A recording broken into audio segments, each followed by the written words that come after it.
Yeah. What's up? It's the Marcos Malachi Williams in the building. We back. New Minute Today, USA Boxing. We are back.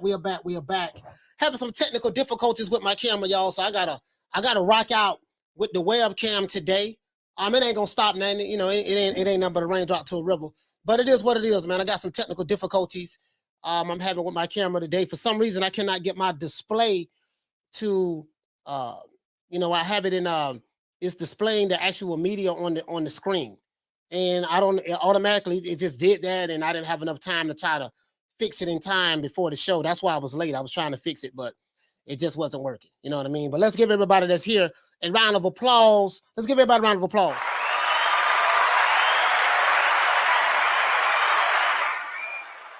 I was hesitant to show the screen, to show the actual screen today, because I like rocking with my Sony. I don't like using the webcam when we go live. And as you can see, the lighting is not exactly where it's supposed to be at. As a matter of fact, let me see, can I get the lights up a little bit more? Hold on. See, can I get the lights up? Hold on, guys. Hold on.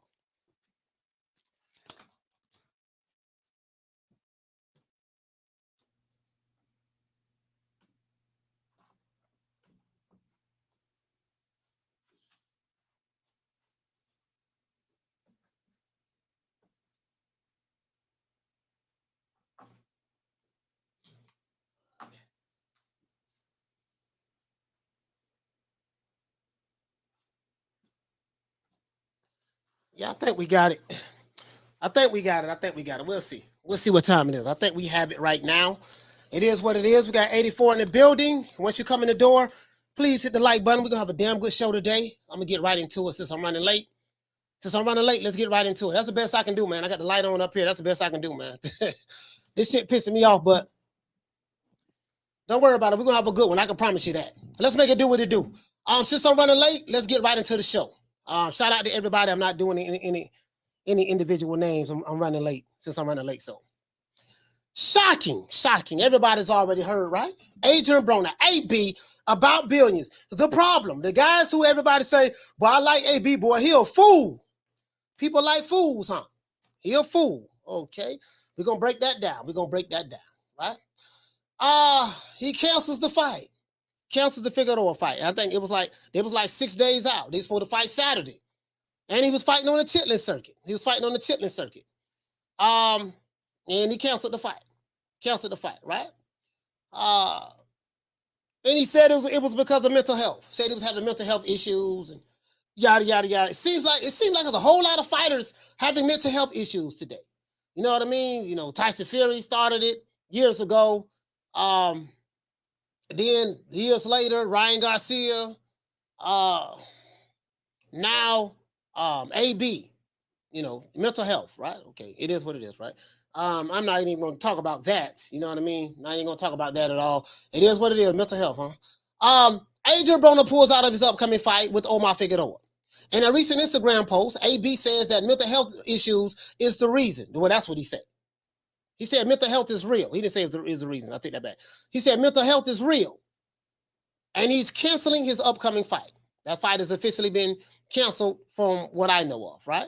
Everyone is talking about it. Michael Benson, Mike Carpenter, all the content creators, for the most part, it is what it is. I saw it early this morning. It was early this morning.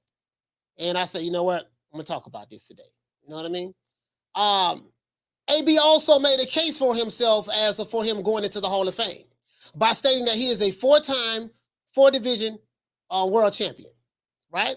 If fans, right, and a whole lot of fans, right, a whole lot of fans are Adrien Broner guys. If a lot of you guys have been hoping for years that the Can Man can get back to his championship ways and his championship form of the past, I think you're going to be waiting a long time for that.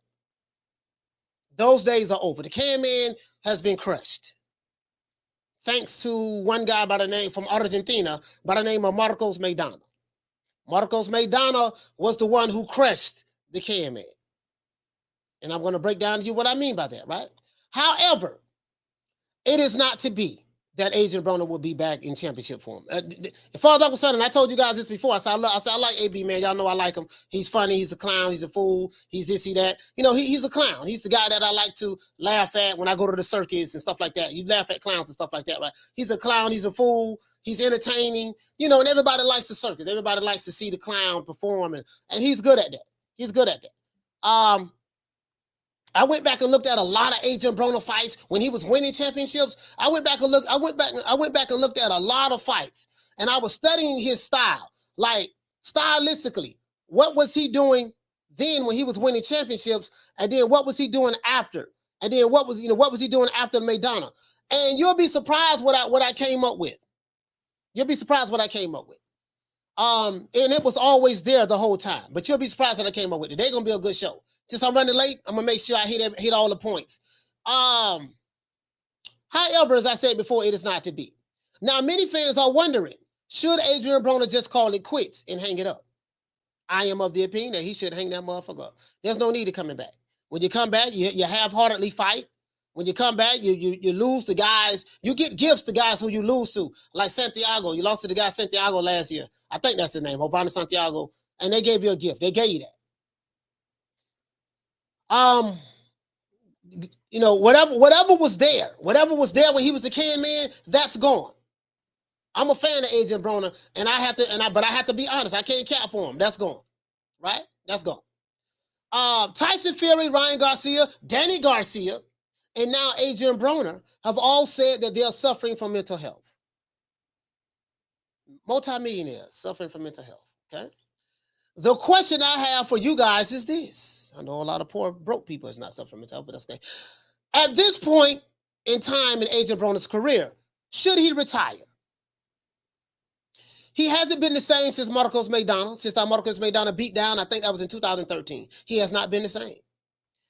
And the way I see it, guys, if his heart is not in it and his mind is not in it, then he might as well leave the sport. He suffered from mental illness. Okay, I think all the fighters who say they suffer from mental illness don't come back to the sport anymore. Just go get you some treatment and leave boxing alone. Because I think that'd be best. That'd be best for those type of guys, right? What do you guys think about the latest developments from Broner? It's not the fact that he canceled the fight. It's the fact that he canceled the fight the week of the fight. I look at the timing of it. The week of the fight, you canceled the fight. Week of the fight.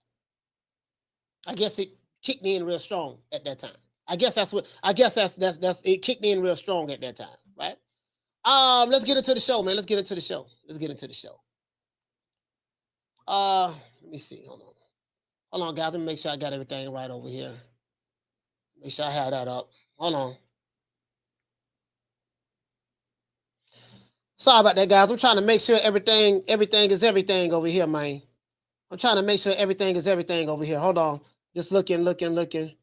Watching the show. Where am I watching the show at? All right. I'm watching the show right here. Okay, so I can see me right here. I can see the chat. Shut the knockdown 305. Yeah, everybody hit that like button, man. We got 174 people in here. Sabrina said fame can cause people to go into mental health. Yeah, I don't know anything about that because I'm not famous. So I'm pretty sure if fame can cause people to go into mental health, I'm pretty sure poverty can cause people to go into mental health.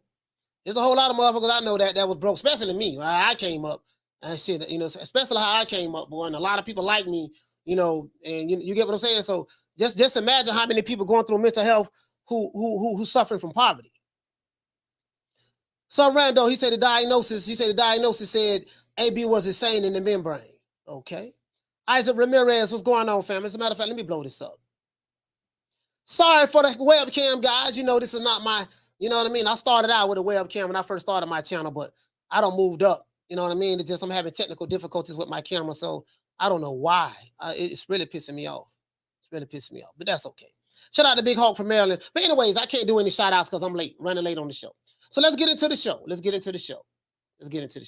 Matter of fact, let's go ahead and share this video. Now, let's see, can we track down when all of these things started with Adrien Broner. Let's see, Santiago. Let's see, that's Santiago. Pulling up receipts. I'm pulling up receipts. That's a receipt right there. That's another receipt right there. That's another receipt right there.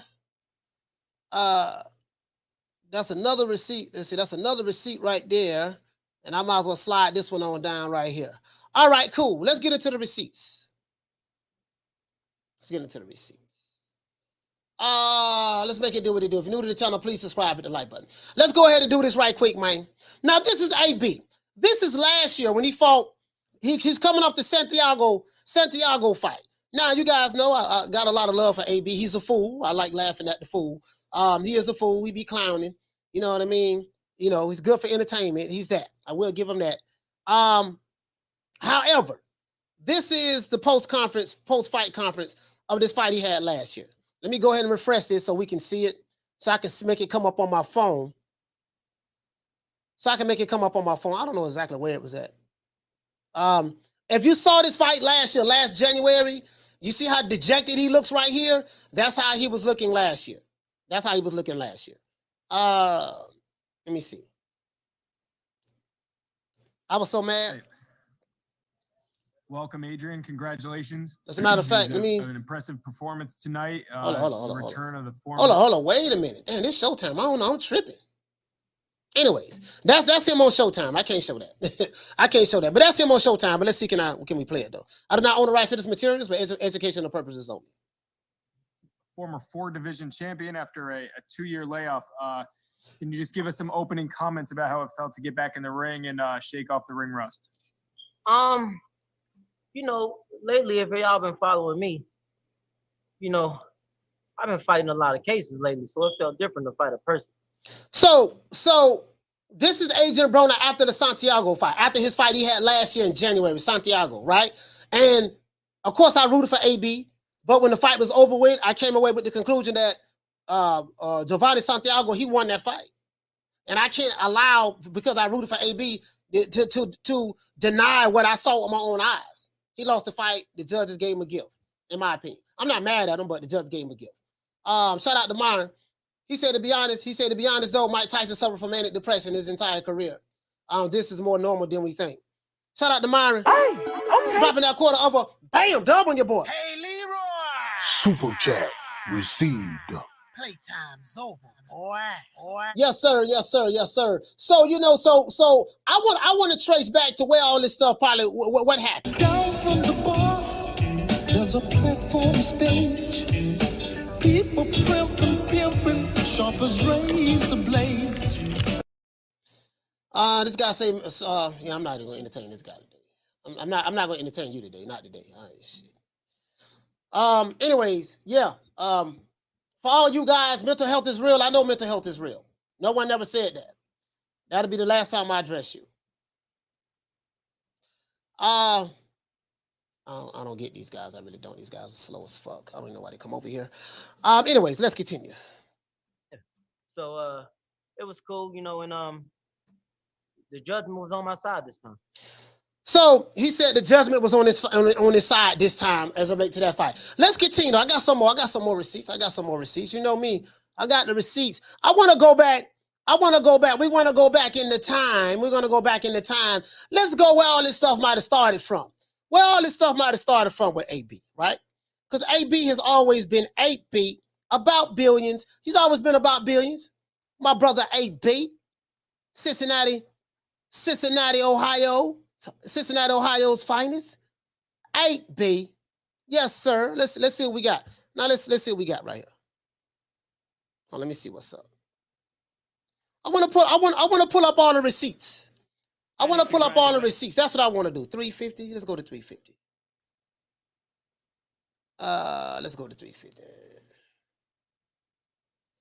Let's go.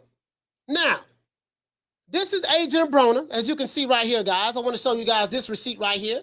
This is Adrien Broner when his post. Now, I just showed you the post fight, just a little bit of that when he fought Giovanni Santiago. When he fought him, right? I just showed you that. Now, this is the post Manny Pacquiao fight. This is the interview, the post Manny Pacquiao fight, right? This is what everybody love about AB, right?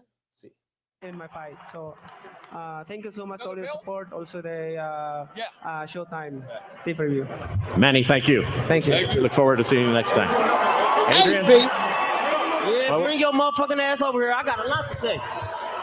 we're going to conduct this professionally, or we're not going to have an interview. You make the decision. What did you think about the fight? I beat him. Everybody out there know I beat him.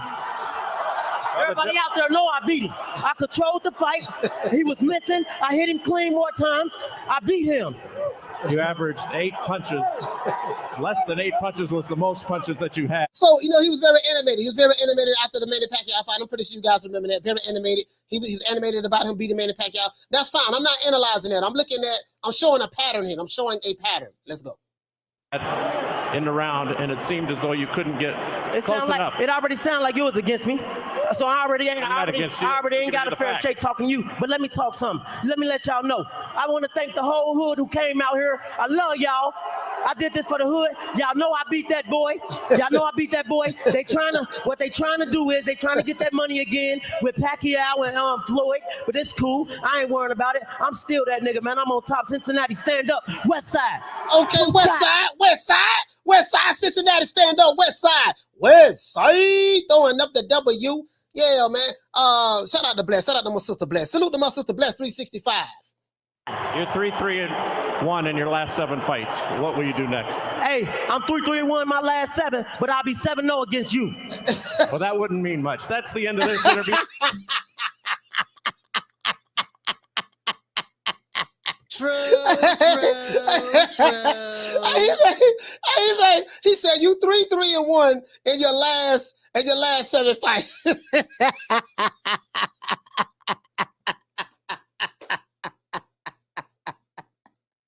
AB say, yo, 3-3-1 in my last 7. Yeah, I'm 3-3-1, but I be 7-0. He said, but I be 7-0 against you. Jim Gray say, well, that wouldn't mean much. Bro.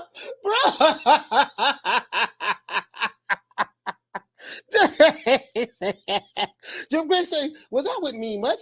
I'm not even a fighter. That's what he said. Yeah, great. Let's continue, right? So we saw the Santiago. I'm keep looking over here because I'm so used to looking at this camera. We saw the Santiago, right? We saw that, right? So we saw how that turned out. We saw the Santiago, right? Let's move on. Let's go to the next one. That was the Manny Pacquiao. We saw Santiago. That was the Manny Pacquiao. Okay, here comes AB. Here go AB with listen, he had another outburst right here. This is with Jesse Vargas. No, y'all remember this. Jim Gray is in all the interviews. You know, Jim Gray all in the videos. Jim Gray all in the videos. Any artist out there want to be an artist and want to stay a star, don't want to have to worry about the executive producer trying to be all in the video, all on the record, dancing. Come to Death Row. Hey, let's go ahead. Hey, Jim Gray all in the videos. There go Jim Gray. He go AB and Jesse Vargas. Let's see what's up with AB and Jesse Vargas, right? You know what I mean? I think this fight was the draw.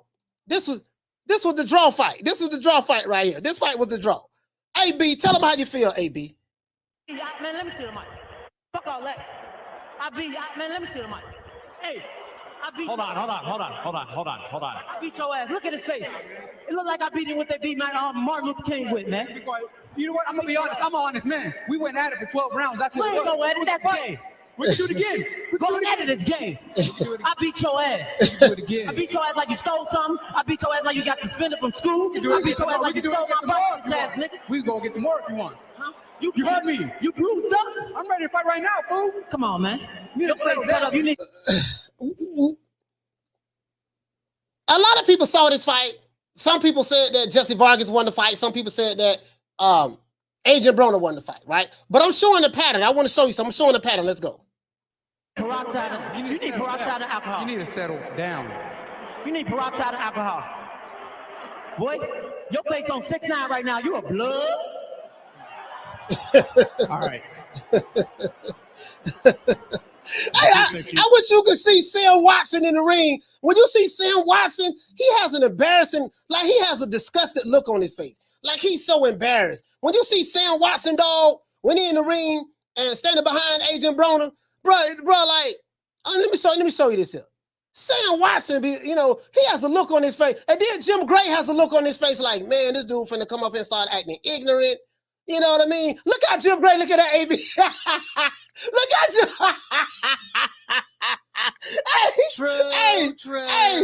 Listen, if looks can kill, look how Jim Gray looking at AB. Reggie Owens say AB is a fool. You're right. He is a fool. He's a fool. AB is a fool. He's a fool. A lot of people like fools. A lot of people like fools. AB is a fool. You hit the nail right on the head. He's a fool with a capital FOOL on steroids. That's what he is. And apparently that's what a lot of people like about him. They like him because he's a fool. Let's continue. Fight.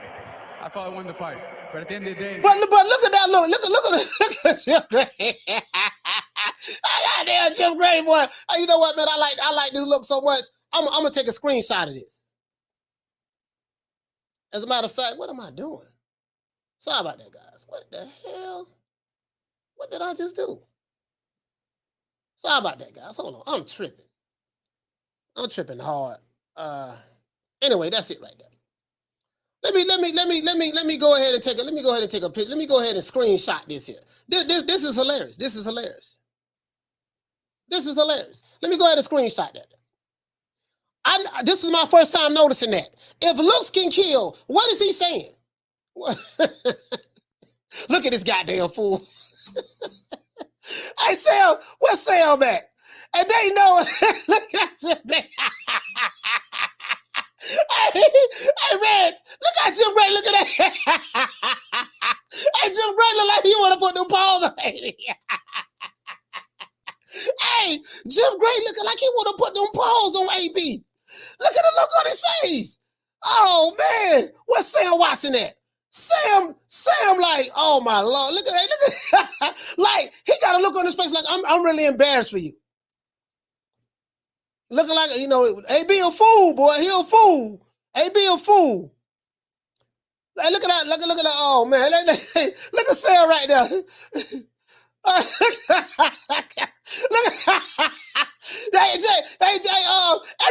Look at Sam Watson's sons in the back. They looking like, man, God damn, this nigga always making us look bad as a people. Sam looking like, oh my Lord, this dude acting a fool again. But everybody in the hood like him. The hood like fools. They like fools. I noticed that. That boy a fool. Yeah, he is a fool. That is true. He is a fool. Let's go to the next one. Oh, let's go to the next one. Oh, I got some more. I got a whole lot of more. Let's go to the next one, right? Let's go to the next. I got some more. I like AB. But can't cap for him. I'm not going to do it. I'm not going to cap for him. Just because I like it don't mean I'm a cap for you. Not going to do that. We don't do that here. Not here. Let's go. This is AB after losing to Mikey Garcia. AB. But it's all right. We ain't tripping because we've been here before. Mm-hmm. I'll be champion again. Mm-hmm. I ain't tripping. This is a part of boxing. Yeah. We said you still, inside the ring, you said you're still a 4-time world champion in 4 different divisions. 4 weight divisions. You can't take that away. At the end of the day, everybody's not undefeated like Floyd Mayweather. Mm-hmm. When it comes to history and the greats, everybody. I do not own the rights to this material for educational purposes only. They ain't undefeated. Mm-hmm. Everybody got more than 1 or 2, 3 losses. Mm-hmm. It's what you do after the loss. How did you feel in there physically fighting at 140? Do you feel like you're still going to stay there, or? Yeah. If you're new to the channel, please subscribe to the like button. I'm shaped like a motherfucker. I ain't taking no real punishment. Okay. Good. Your face is still clean. Still clean. It looked like you started to go to the body a little bit late in the fight. It looked like you definitely hurt him a couple times. It's almost over, guys. Was that part of the strategy to kind of test that stamina and whatnot, or is that something that you just adjusted to inside the ring? Of course we was gonna do that, but right now, on some real shit, I ain't even feeling no. This is 2000. This was 5 years ago. He was the better man. I can admit that he was the better man tonight. Okay. But mark my words, man. I will be world champion again real soon. Yes, sir. I ain't tripping. My shoes tied. And sometimes we ain't got laces, man. Okay. So this is after the Mikey Garcia fight. He charged that to the game. He accepted his loss. That's good. He accepted his loss. Let's see. I think it's another one right here.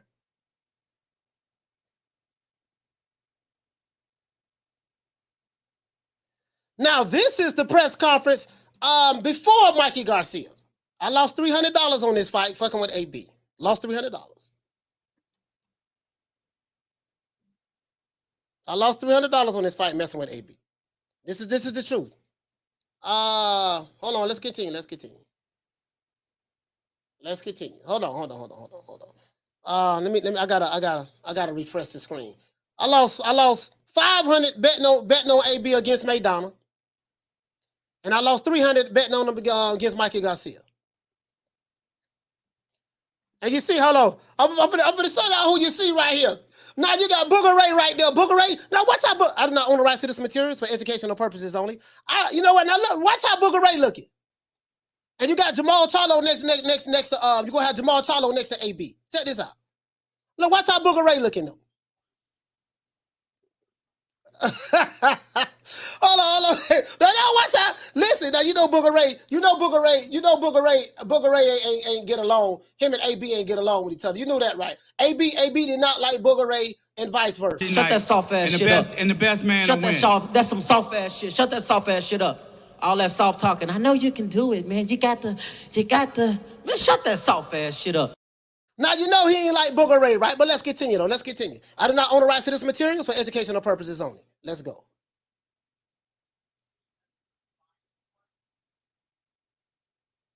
More so than just winning another fight, why is it important to beat? So they interview Mikey Garcia. You're going to see Jamal Charlo next to him. For both. Okay, well, you know, it's a high-profile fight, you know, and although we both had title fights in the past, and we've won world titles and fought other world champions. Okay. I think let's get to the AB fans part. and the media see, you know, the importance in this fight. He coming up right here. A win over he coming up right here. You know, elevates my status in boxing, and he wants to reclaim where he was once already. So you heard what he said? He said a win over Adrien Broner establishes him or something, his claim in the sport of boxing, and he something of that sort, elevates his status. And Adrien Broner, you know, if Adrien Broner, a win for him or put him back in that category. Where am I going at with this? I'm painting a picture. Bear with me. I'm painting a picture. I'm finna show you where I'm going at right now. I'm painting a picture for you. Because AB was that guy back then. Back then, he was supposed to be Floyd Mayweather reincarnated. Let's go. Win over me does that for him. So that's why it's so important, because a win for either one of us takes us to that next level in boxing. Well, for me, it's kind of different because he don't come from where I come from. I know he come from a rough place too, but look at Jamal Charlo. I come from Section 8 and shit, so it lose for me. Shit, I have everybody in the hood. Like, yeah, I told y'all he wouldn't shit. I can't have that when I go back to Cincinnati. You know what I'm saying? You know, so it get a little crazier than me, but something wrong with him right there. You know, I got the boxing world. You know what I'm saying? That's against me. It seems look like at Jamal they Charlo. want me to go get to that. Look at Jamal Charlo. You know, like for him, you know, I don't want to pull the race card, but they want him to get there. They hoping he get there, but for me, they like, oh no, fuck him because he's outspoken because I believe in myself and I come up on the look at Charlo looking at AB because I believe in myself. Look at Charlo looking at AB. So for me, I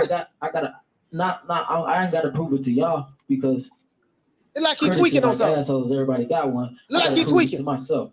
You know what I'm saying? So look at you see, hey, look here, man. Something wrong with that boy. Something wrong. I don't know if he was on something, but he said I don't mean to play the race card. You saw Jamal, you know you're doing something with Jamal Charlo looking at you crazy. When you got Jamal Charlo looking at you crazy. We the Charlo twins, we known for calling everybody out. Please call these people out. Listen, the whole world's looking at you. Call these people out. What's up? It's the Jamal the Hitman Charlo. Let's get it. Who won it? Name them names, man. They know who they is. Name them names, please. The names need to be named. They know who they is. The Mexican monster. Mexican monster. Nello.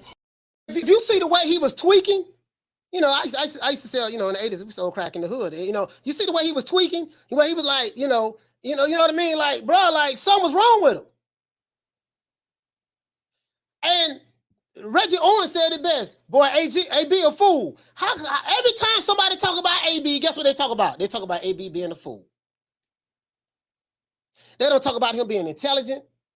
They don't even talk about his boxing skills anymore. Because it's obviously that has diminished. They say they say he don't let his hands go.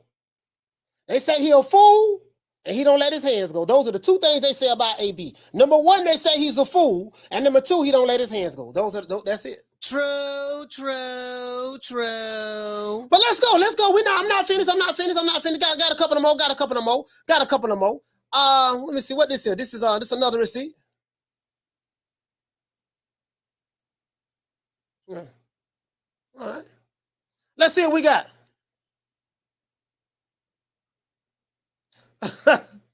All right, so he now this the one when he fought Sean Porter.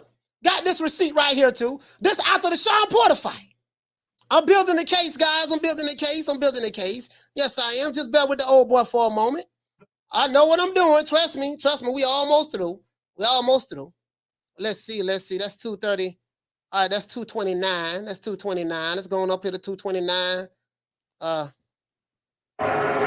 Your thoughts on this fight? I'm okay. My kids are okay. I'm financially fine. And it was a good fight. It's okay. Was there anything throughout this fight that surprised you as it kept going on? No. At the end of the day, great champions can take a good loss, and great champions take a good win, just like they take their loss. It's okay. Okay. You told me before the fight that this wasn't personal. Two guys fighting. You might ever have. Now this was Adrien Broner's second loss. Remember, he lost to Marcos Maidana. He went on like a 3-fight win streak. They put some cans in there with him to build his confidence back up. Then he got in there with Sean Porter. But they threw him in there with Sean Porter. You know, Sean Porter, Wolverine. So we know what happened with that. Can have dinner sometime down the road. We still can have dinner. I'll take his girl out and everything. As far as yourself, are you thinking ahead now at this time? Listen.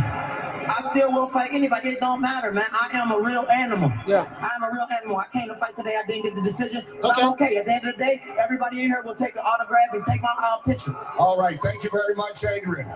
Marv? Okay, so that was AB after the Sean Porter fight. That was 7 years ago. Where am I going at with this? I'm finna show you something. We finna talk about AB the fool. That boy a fool. We finna break down the fool, right? Let's do this. Now, it's something that I found, right? It's something that I found. A lot of you jitterbugs, you may not know. Back then, Adrien Broner was called the next. He was supposed to be the next Floyd Mayweather. He was supposed to be the next Floyd Mayweather. He was the one that was going to take the reins and do all of that stuff there. For all you jitterbugs who may not know or don't remember, there's this guy right here. This guy right here, his name is Marcos Maidana. It's something about whatever this guy did to the guy that was the problem. And he was trying to look like Floyd Mayweather. You know what I mean? He's trying to do the shoulder roll, trying to look like Floyd. But this guy wasn't having it that day. Let's go back. And if I show you the press conference, the press conference is something else. The press conference is something. If I show you the press conference, but I'm not going to do that. The press, go look up that Marcos Maidana, Adrien Broner press conference before the fight started. Your boy AB a fool. He was really acting a fool. He was acting a donkey. That day. Let's continue. AB was that guy. He was that guy. There was only one problem. The only problem is he ran across a guy from Argentina. And this is why I think his mental health problems started. I think his mental health problems started with Marcos Maidana. That's what I believe. I think Marcos Maidana is the reason why. I'm going to continue to blame Marcos Maidana. I want you guys to see this. This guy right here is the reason why AB have this is what I feel. This guy right here, Marcos Maidana. This dude right here. There you go, right there. Look here, AB in the high guard. See, I want to show you something. Now, AB did fight kind of good this fight. I'm not going to lie, but he got thoroughly dominated, in my opinion. Right here, this boy right here, pop, dropped him. He ain't been the same since. He haven't been the same since. That guy right there. You see what I'm saying? He just let them paws go. It's something about this guy. Nice two-piece by AB, though. AB trying to get somewhere, though. This guy right, he throwing punches everywhere, punches and bunches. It's something about this guy. He throwing punches everywhere from every angle. You see what I'm saying? It's something about this guy, Marcos Maidana, that I believe that this was Adrien Broner mental health problems came at.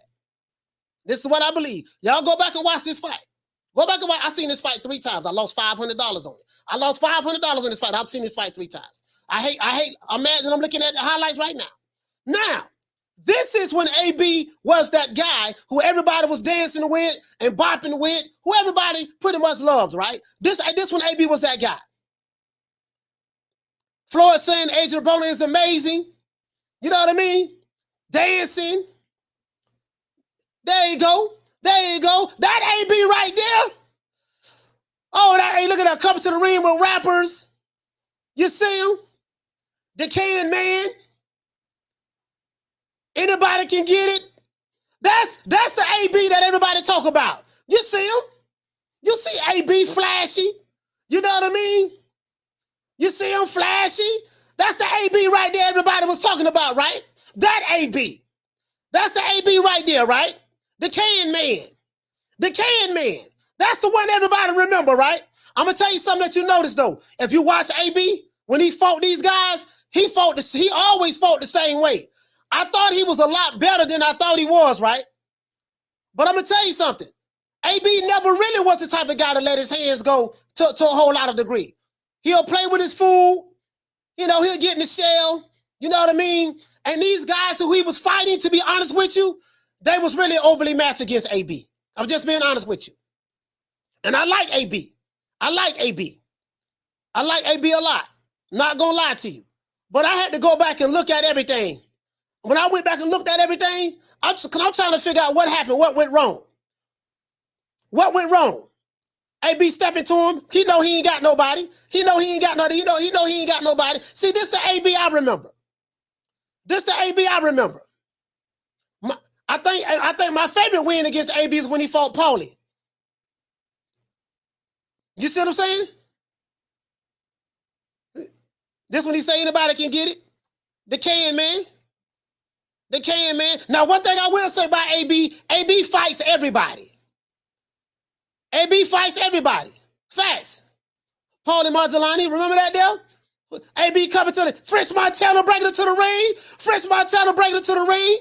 You see what I'm saying? You see AB. You see AB. That's when he was a fool. That's when he was a fool right there. Beat Paulie. He beat Paulie. He beat Paulie. You see that there? Oh, he beat Paulie. Yeah, you see that there, boy. You see that there. You see he beat that boy. You see he beat that boy. He beat Paulie. Yeah, AB did that, man. Yeah, AB did that. He beat Paulie. It is what it is. He beat Paulie. You see him? That's when AB was the height of his career. You see how everybody was smiling? You see? You see what I'm saying? You see what I'm saying? See, this when everybody loved him. This when everybody loved him. And I still got a lot of love for AB, right? That's when he was the fool, right? The can man. That's when he was the fool. And I think that's it. Let's go on over here to over here to Twitter. Let's go to Twitter. If you're new to the channel, please subscribe to the like button. As soon as we get the likes up, man, if we get the likes up, I'll go ahead and open up the phone lines. We got over 400 people in here, less than 300 likes. We get 300 likes, I'll open up the phone lines. But I'm shutting the show down in 2 hours. Check it out though. AB, this is his statement he put out on Instagram. He said, man, I'm going through a lot at this moment. I'm going through a lot at this moment in my life. But I ain't going to give up. I set some more goals, which is good. And I ain't stopping until I finish what I started. But sorry to say this, but I'm not fighting August the 20th. He let it be known that he's not fighting August the 20th. So he sent this message out there to his fans, right? He said, sorry to all of my fans, but mental health is real, and I'm not about to play inside the ring. I've watched a lot of people die playing inside of boxing, playing with their boxing career. A lot of people feel that Adrien Broner has wasted his boxing career. He's received the opportunity that most fighters will never receive in life. You know, 90%, 99% of the fighters, probably 98% of the fighters, they broke. They ain't making no money. They making like $40-some thousand a year in boxing. So Adrien Broner was one of the fortunate ones, right? As you can see right here, I've watched a lot of people die playing with their boxing career. and that is something that I won't do. Just pray for me, guys. He said, I love the sport too much not to give it my all, and I feel like I came up short because my mind wasn't 100% there, and I'd be damned if I make that mistake again. Let's stop right there. Let's stop right there. So he's saying that he came up short in the past because you know, it seemed like he was playing with the sport of boxing. So he'd be damned if he made that mistake again. So I take it as though maybe you felt like that you was going to lose this fight. I took it as though maybe you felt like you was going to lose this fight. Maybe Adrien Broner wasn't training like he was supposed to train. Maybe he wasn't in shape like he was supposed to be in shape. So he said, you know what, man, let me go ahead and instead of playing with it, let me go ahead and cancel the fight. That's how I took it. That's how I took it. Let's continue. Let's continue. Let's continue. He said, I need to make some changes for the better. We've heard that story before. Instead of worrying about other people's feelings and pleasing them. When in all reality, I have nothing to prove to nobody. I am a 4-time world champion in 4 different weight classes. And if I never lace up a pair of gloves again, I feel like it's safe to say that I will be inducted into the Boxing Hall of Fame. So I have to step back and overcome this obstacle, whatever that obstacle may be, before I go put my life on the line inside the square circle again.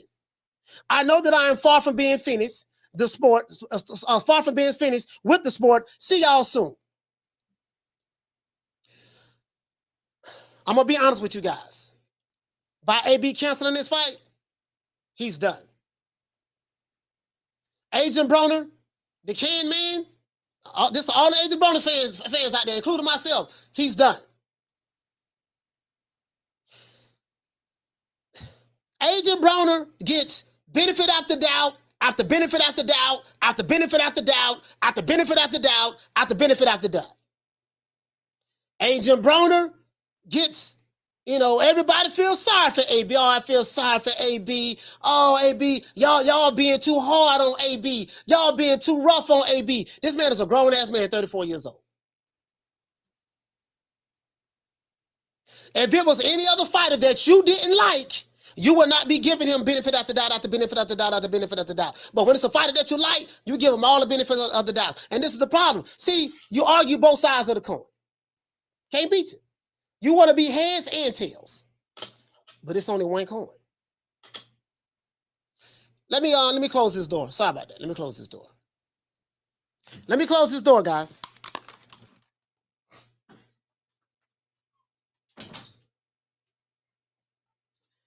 I'm not here to argue with anyone today. I'm not here to try to debate with any Adrien Broner sympathizers, any Wakanda niggas that may be in the chat. I'm not here to argue with you today. I'm not even going to pay you any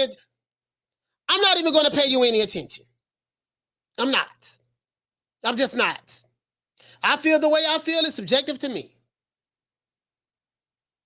I don't care about what you feel.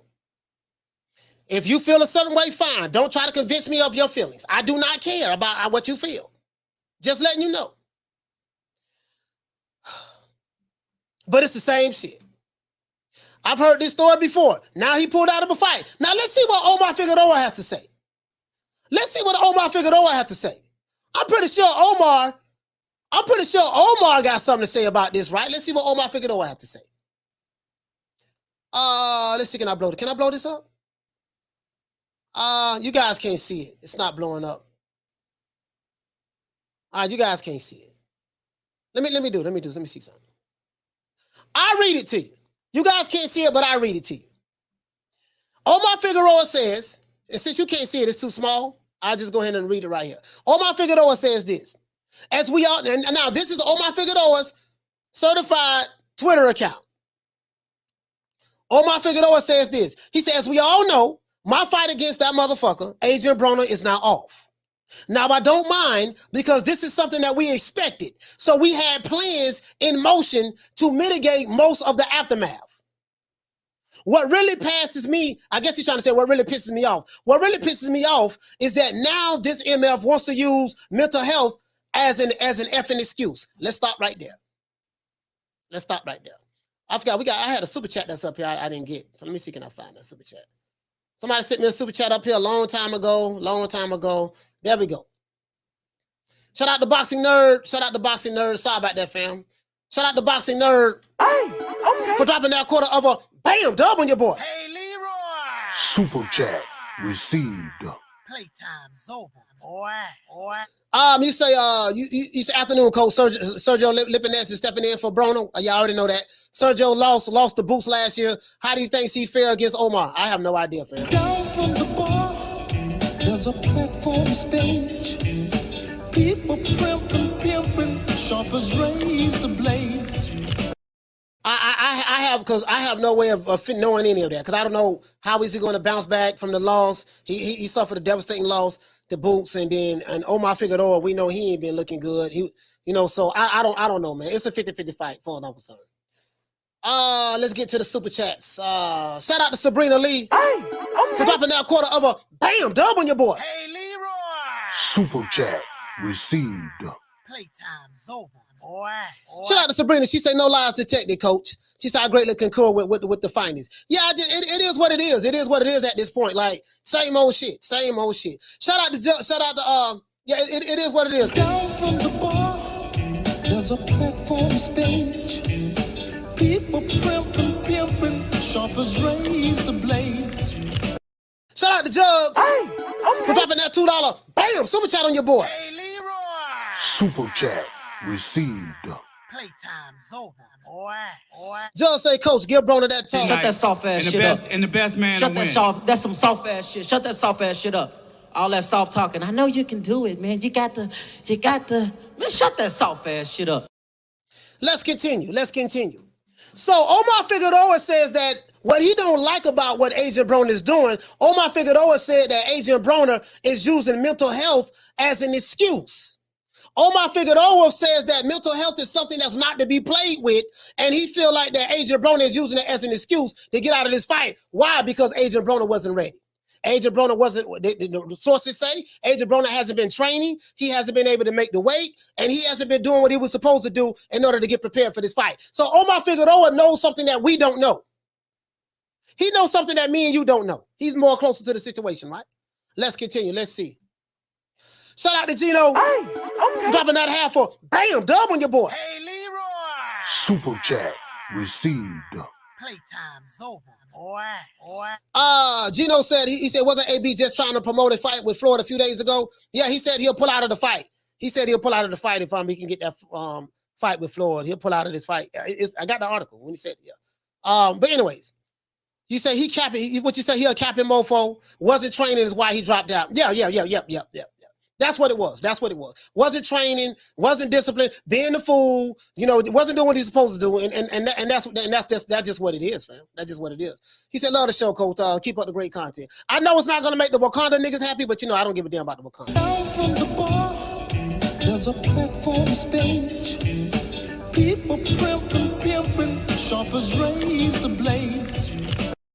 So this is what Omar Figueroa is saying, right? Let's continue. Omar also said that, he doesn't like the fact that Adrien Broner is using mental health as an excuse not to fight. He said, that is what I have a problem with. He said, because that's some BS. You don't get to cry mental health now. He said, you don't get to cry mental health now. Not saying that you don't suffer from mental health issues, as we can all tell that you do. He said, just don't use it as an excuse now, after you've been undisciplined. So what do you mean by being undisciplined? See, they know that Adrien Broner has not been training. Adrien Broner has not been doing the things that he's supposed to do in order to get prepared for this fight. He knows this. This is what he's saying. So instead of Adrien Broner manning up and saying, you know what, dog?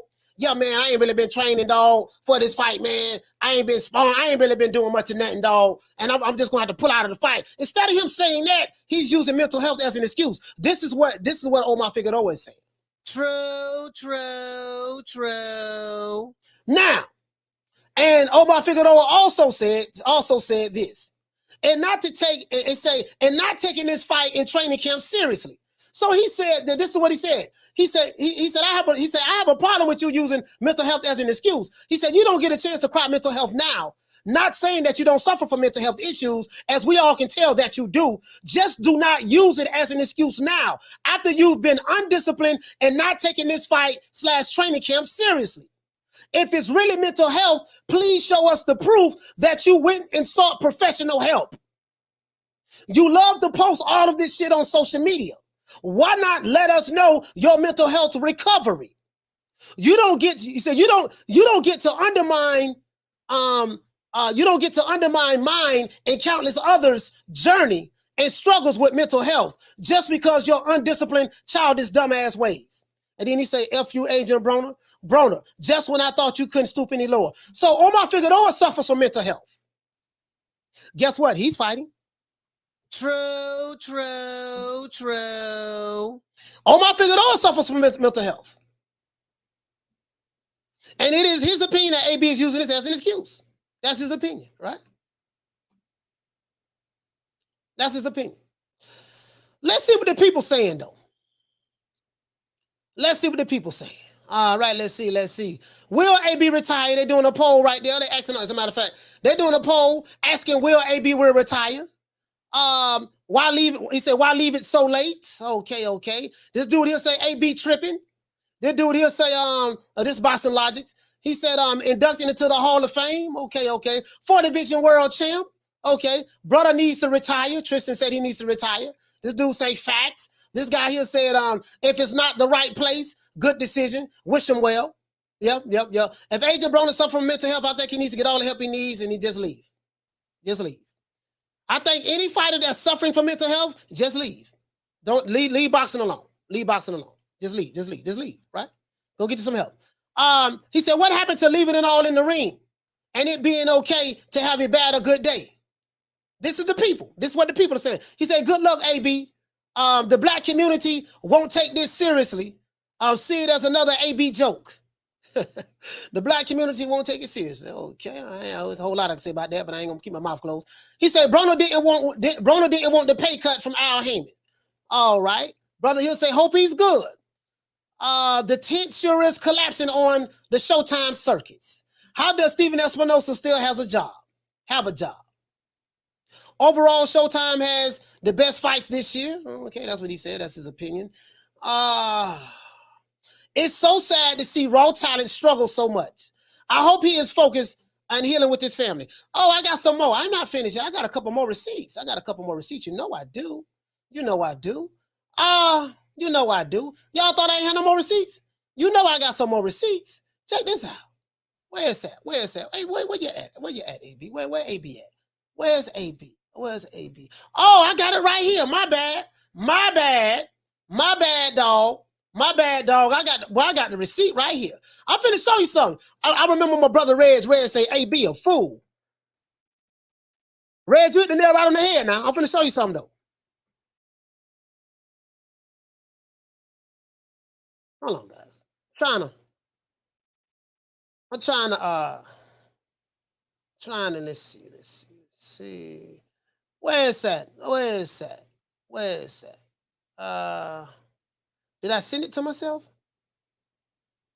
There we go. There go the show notes. AB a fool. AB about billions.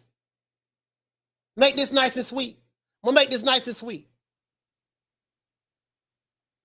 Hold on.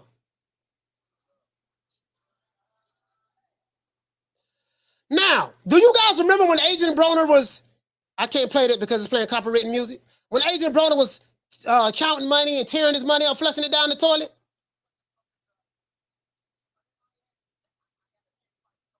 Talking about he got a big fight coming up. This was years ago.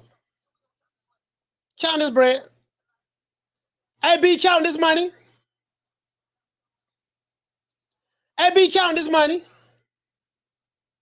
It's amazing now that he's counting money because now he's having money issues.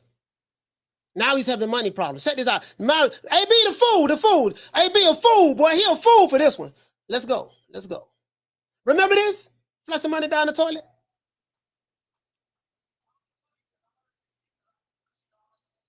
Y'all can't hear it. I know you can't hear it. But I want to say. As a matter of fact, now, I'm going to let you hear it. I got to let you hear this. AB the fool. AB the fool. Let's see. Let's see. AB the fool, huh? 411, that's 448. Let's continue.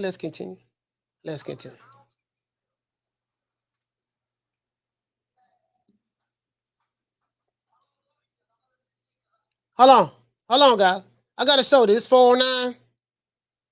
It's 409. Let me let this play. Let me show you what I do to these little motherfuckers right here. I don't keep these bills. Hey. I don't even do these bills. I'm gonna lift this seat cause you know I'm a ladies man, but I got a lady, man. You feel me? So I'm gonna be respectful. I do not own the rights to this material. You gotta lift the seat. AB the fool. Seat. Can't piss on the seat. But that's what I do to other bills, man. Real talk. Look. Ripping money out. Because motherfuckers think that they snuck. That's his money. He can do what he want to do with it, though. They had to sneak in my pocket. Don't keep another bill. They had to sneak in my pocket. They had to. They had to sneak in my pocket. Remember that? Now he has money issues. Had to.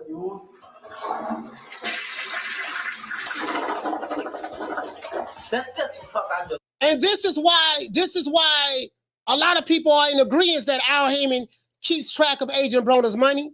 This is why people are in agreement that Al Heyman should give Adrien Broner an allowance with his money, because he likes to rip his money up and throw it down the toilet. Remember? Okay. Oh, I got something else. I got another one. AB a fool, boy. AB a fool. We talking about the fool today. That's what we talking about, right?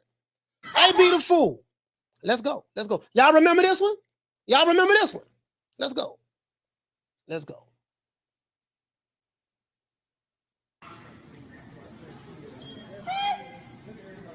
He must not know.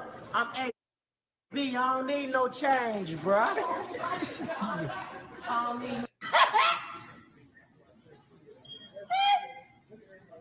He must not know. I'm AB. I don't need no change, bruh. AB a fool for that one, boy. AB a fool for that one. Boy, he's a fool. Yeah, we talk about my dog AB, the can man. We talking about the can man. Let's look at another one. I got some more. I got a whole lot of more. I got a whole lot of more. Yes, I do. I got a whole lot of more. Let me go ahead and shut all these other ones down. I got too many windows up over here. Wakanda niggas should be over here any minute now, right? The Wakanda niggas should be here any minute now. They should be right now mad as a motherfucker at me right now, but that's okay. I don't give a damn. Let's go. Remember this? I don't know what you guys want me to do. I'm answering the questions. When I answer questions, this is a child support court. I don't have them. I got rich friends. I do. I got rich friends. I got wealthy friends that take care of me. Where's all the money coming from that you're flashing around on Instagram? Whose money is that? So he in child support court. I think this child support or the lawsuit or something like that. He went to jail, and he said he was broke. He said he was broke in this in the courtroom. He said he was broke. He got no money. So the judge said, "Well, all this money that you be flashing around, showing on Instagram." Well, I just showed you a video where AB was counting all this money, and he started ripping money up, flushing it down the toilet. I just showed you that, right? I just showed you a video where he was in Walmart and he threw the money in the air. They must not know. AB don't need no change to throw it in the air. I just showed you a video of that. Now his ass was in court a few years back. When this was 1 year ago. 1 year ago, he was in court, and next thing you know, goddamn. That money you was flushing down the toilet, AB, that fool, that money you was throwing in the air, Walmart, yeah, that right there, guess what? Now you need money. It don't pay to be the fool. That's the whole moral of the story. It doesn't pay to be the fool. But let's continue. Let's go. I like AB, though. He's a fool, boy. AB a fool, boy. AB make me laugh. I like AB. He's funny. It's getting sent to me. I don't have it. Who's sending you money? My friends. They're sending you. Why would they send you money? Because I asked if I need. Listen. I got a big heart. I got a big heart. I'll show you. I got a big heart. And when I did have money, and everybody asked me for money, I gave it to them. And now that they see me that I need help, if I ask, listen to this shit. Who's sending you money? My friends. I can ask Devontae Davis, Al Heyman. I can ask Steven Espinosa. I ask anybody. How are they sending you money? These are the kinds of things Mr. China's going to need to know. They send it through the bank, and it's coming to my account. And I'm Being spending directly deposited in your account. Yet none of that information was provided to Mr. China, was it? I don't know how to do this, but I can show you. I thought you didn't have any financial spending. Yeah. Who said what? That's what it says in here. I don't have no money. I get sent money and I spend it. I gotta spend it on bills.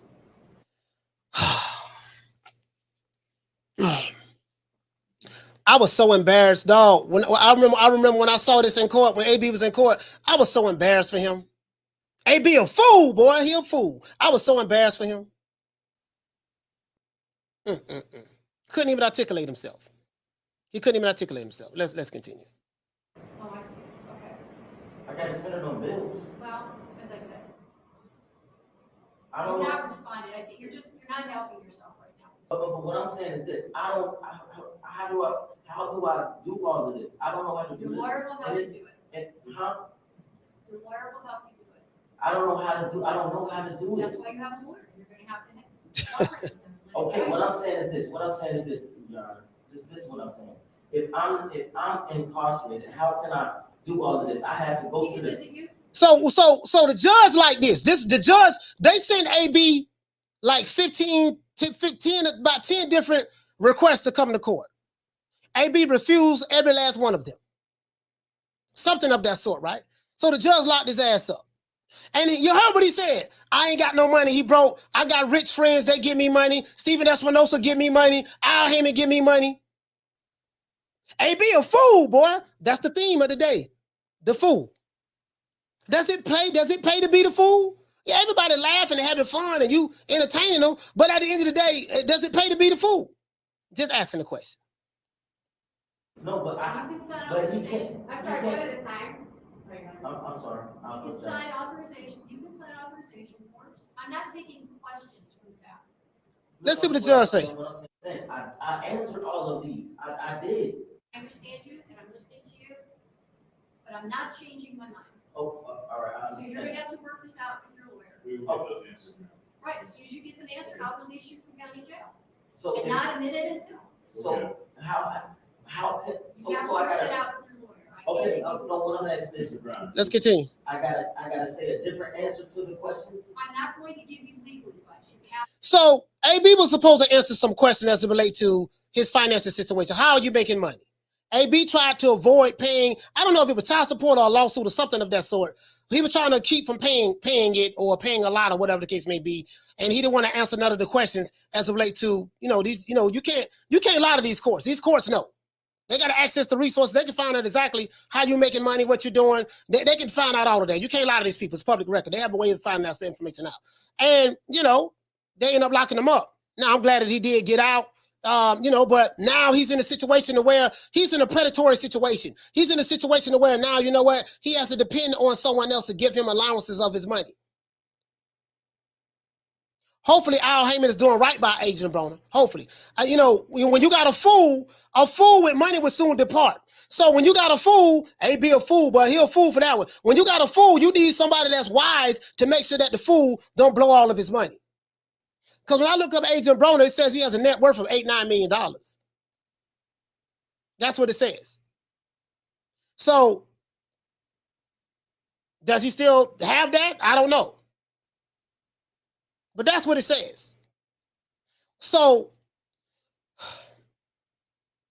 he couldn't articulate himself in court. I'm showing you a trend here. I'm showing you a trend. All these years. So, all these years have led up to this. Let's continue. I got some more receipts. Let's go to the next one. Let's go. It's so goddamn many. God, it's so many. Oh, it's so many. Let's continue. There's another one right here, right? There's another receipt. But AB, shout out to AB on Fight Hype. Shout out to AB on Fight Hype about billions. See, look, man, I told y'all I just got a good heart. My friends know I ain't got it, so when my rich friend just came back through. Hold on. Now this him right after the judge. This him right after. I think he bonded out of jail or something like that. And this is the video he made right after he got out. See, look, man, I told y'all I just got a good heart. My friends know I ain't got it, so when my rich friend just came back through for me. Hey, man, they know, man. I only had $13 before today. I got a little money now, man. We finna go do something.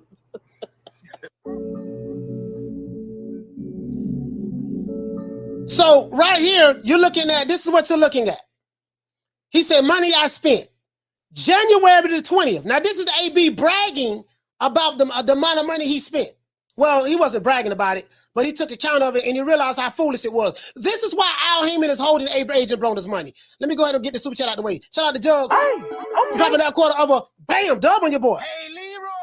Super chat received. Playtime's over, boy. Jugs said, I broke my back. My back is broken. Spinal. Yes, sir. Down from the bar, there's a platform stage. People pimping, sharp as razor blades. Now, this is, now, Misfit, check this out. Boy, hey, listen, what the theme of the day is? Boy, AB a fool, boy. Boy, AB a fool for that one, boy. yeah, the fool. Let's look. Money spent, and guess what? He has a right to do whatever he want to do with his money. He can spend whatever he want to spend. It's his money. He made it. He has a right to do whatever he want to do with it. Just don't cry about it. But just don't cry about when you ain't got it no more. I know. Just don't cry about you ain't got it no more. Just don't cry about that. Okay? Just don't cry about that. Now, right here, what you're going to see is this here. Right here is money spent. January the 20th, he spent he spent over $200,000 right here. He spent $195,000. It's his money. He has the right to do what he want to do. But he posted this on public record. I don't want nobody talking about, oh man, why you worried about what he spent? I'm not worried about what he spent. He posted it on his Instagram page so everybody can see it. On his Twitter page. He posted it so everybody can see it. Public record. Right? Let's continue. This for you Wakanda niggas. You know you niggas is dumb and stupid. February the 20th. He spent $65,000. March the 20th, he spent $23,000. April the 20th, he spent he said this is the money he spent since 2017. And this was in 2020. April the 20th, he spent $36,000. May the 20th, he spent $35,000. June the 20th, he spent $8,300, right? July the 20th, he spent $22,000. Wow. August the 20th, he spent August the 20th, 2017, I guess. I think that's what this is. He spent $24,000. September the 20th, he spent $13,000. October the 20th, he spent $48,000. So he said, so I opened a personal account 3 years ago for my spending habits. I just calculated how much I spent since October 2017. So I guess he's saying this is October 2017. This is how much he spent since October 2017. I found out I'm an effing idiot. Now, Adrien Broner called himself an idiot right here. I don't want nobody saying, oh, coach, you sitting there hating. You sitting there talking about the brother man. No, the brother man called himself an idiot.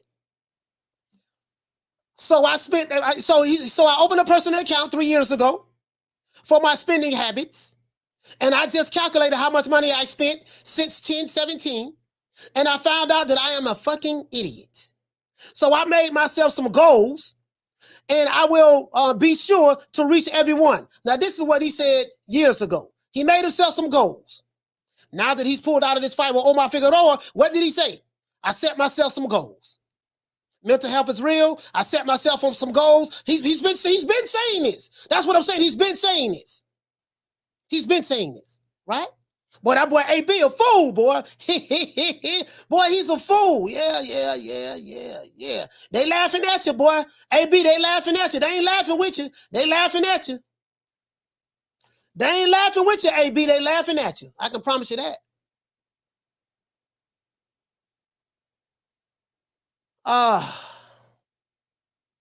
Let's look at this one. They laughing at you, AB. They ain't laughing with you, fam. That's what my mom used to tell me. Because I was a class clown in school. Right? I was a class clown in school, dog. Always, one of the funniest dudes in class. Me and a couple of my homeboys I was a D student in school. I'm dead serious. I was a C and D student. And, just always joke all the time. You know what my mama used to say? She said, boy, don't go to school being no show monkey. When you go to school and act the fool, you embarrass me. You make me look bad because you make people think that you ain't got no home training. They look at me like, who raised him? That's what my mother used to tell me back in the 80s. Then she said that, she said, they ain't laughing at you. She said, they ain't laughing with you. They laughing at you. That's what she said. That's what Betty Jean told me. Back in 86, 87, 88. Let's continue though. This AB right here, this AB doing this thug thizzle. AB, let them know what you got, baby. Let them know how much bread you got. Hey man, which one y'all like? Y'all like the old money? Oh, y'all like the new money? Man, we got so much of this shit, man. This shit grow on trees. I'm trying to tell you. See, in y'all backyard, y'all go in y'all backyard, y'all can get an apple, maybe an orange. In my backyard, I go to the backyard, I can get $100 bill off my tree, man. This shit grow on trees where I'm from, man. About billions for real. Man, this shit, I just copped this shit today, man. I ain't lying to y'all, man. This shit is a real lifestyle. About billions. Fuck is y'all talking about, man? I ain't doing no challenge here. Do a get money challenge. Okay. All that dance move challenge shit. Do a get money challenge. I lost 100,000 yesterday. I come back, this about $250,000 on me, man. Get y'all money up, man. Lost 100,000 yesterday. Yeah, boy, AB, that's what I'm talking about, AB, boy. That boy AB a fool, boy. AB a fool, boy. Ooh, AB a fool, boy. But I like AB because he a fool.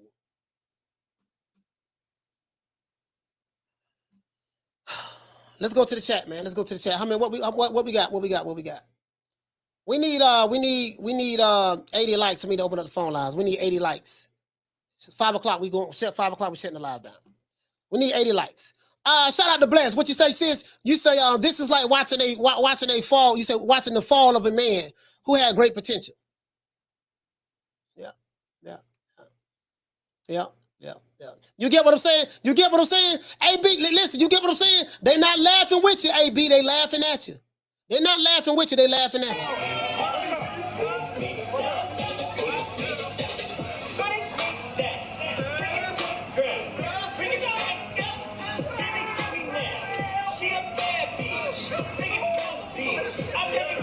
Turn around. Yeah.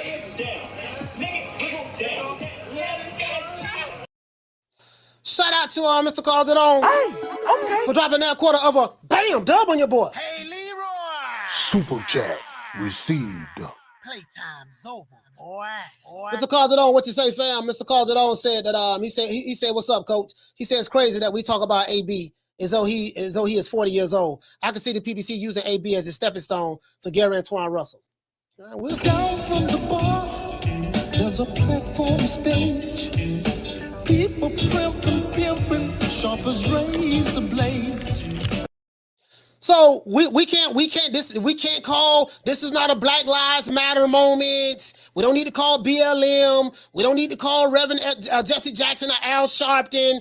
This is the fool being the fool. Now later on in life, thank God, and this is what I will say. Thank God for Al Heyman. I'm gonna tell you why I say thank God for Al Heyman.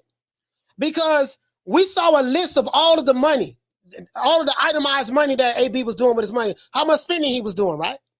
We saw that. How do we see it? AB posted it on his social media account, his Twitter page, and it's up there right now. So Al Heyman had to take this guy's money. So you know what, dog? You blowing too much money. I'm gonna take your money. I'm gonna keep your money. You got 1 million lawsuits. You got child support. You got baby mamas everywhere, right? I got to take care of the lawsuits and all this stuff there. I'm keeping your money. And I'm going to give you an allowance. I guess what? You know what? Adrien Broner deserves to get an allowance because he's too childish. How old is Adrien Broner? 34? He's 34 years old, right? He's too childish. He's too irresponsible. When you're 30-something years old, he's too childish and too irresponsible. And he needs to be treated like a child. You're not supposed to pacify a grown man. You mentally handicapped him. Now, I know in Wakanda, they like to make excuses and play the victim. Adrien Broner is not a victim. Adrien Broner came from the inner cities of Cincinnati, and he rose from the ashes of that and became a multi-millionaire. He has a net worth of $8-9 million right now to this day. Whether he still has that money or not, I have no idea.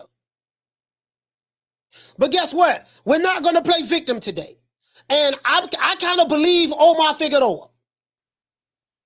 I believe Omar Figueroa. I believe that Adrien Broner has not been doing what he was supposed to do, training and stuff like that, getting ready for this fight. He said he was going to pull out of the fight anyways. If an opportunity came up for him to fight Floyd Mayweather in an exhibition, and this is nothing new though.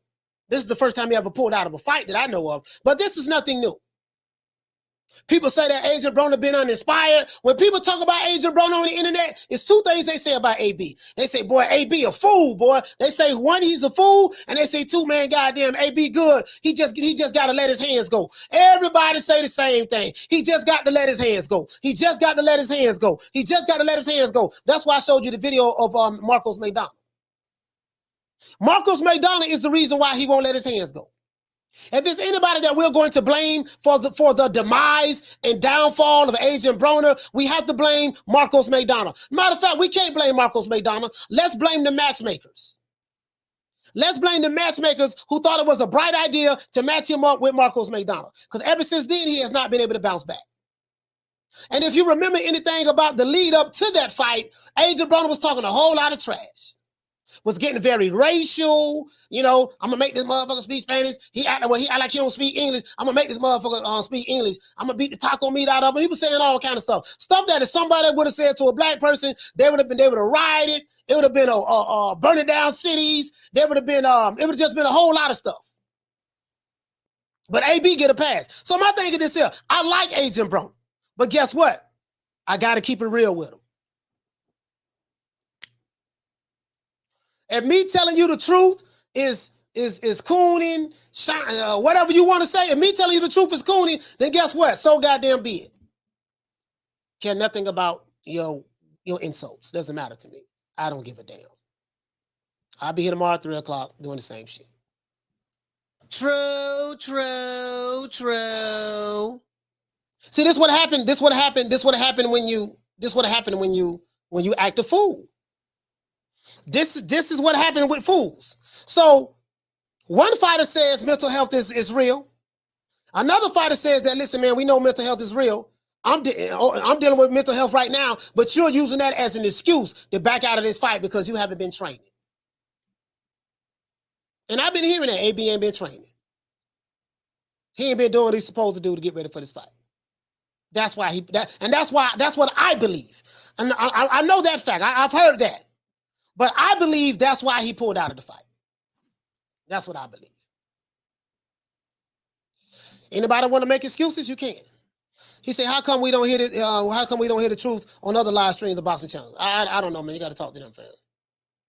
I'm not even talking about other boxing channels today. Today, I'm talking about just a fighter who had the whole boxing world in his hands. The white man wasn't holding him back. Racism, white supremacy didn't stop him from getting millions.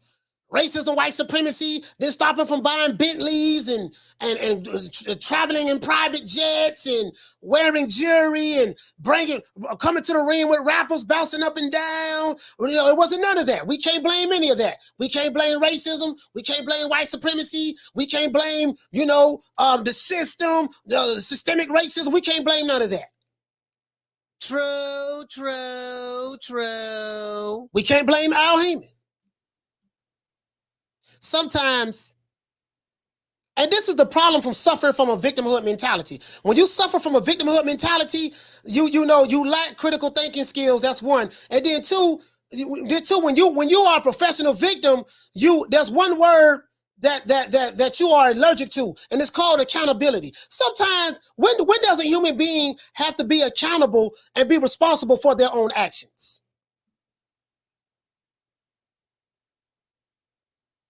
When do people say, you know what, man?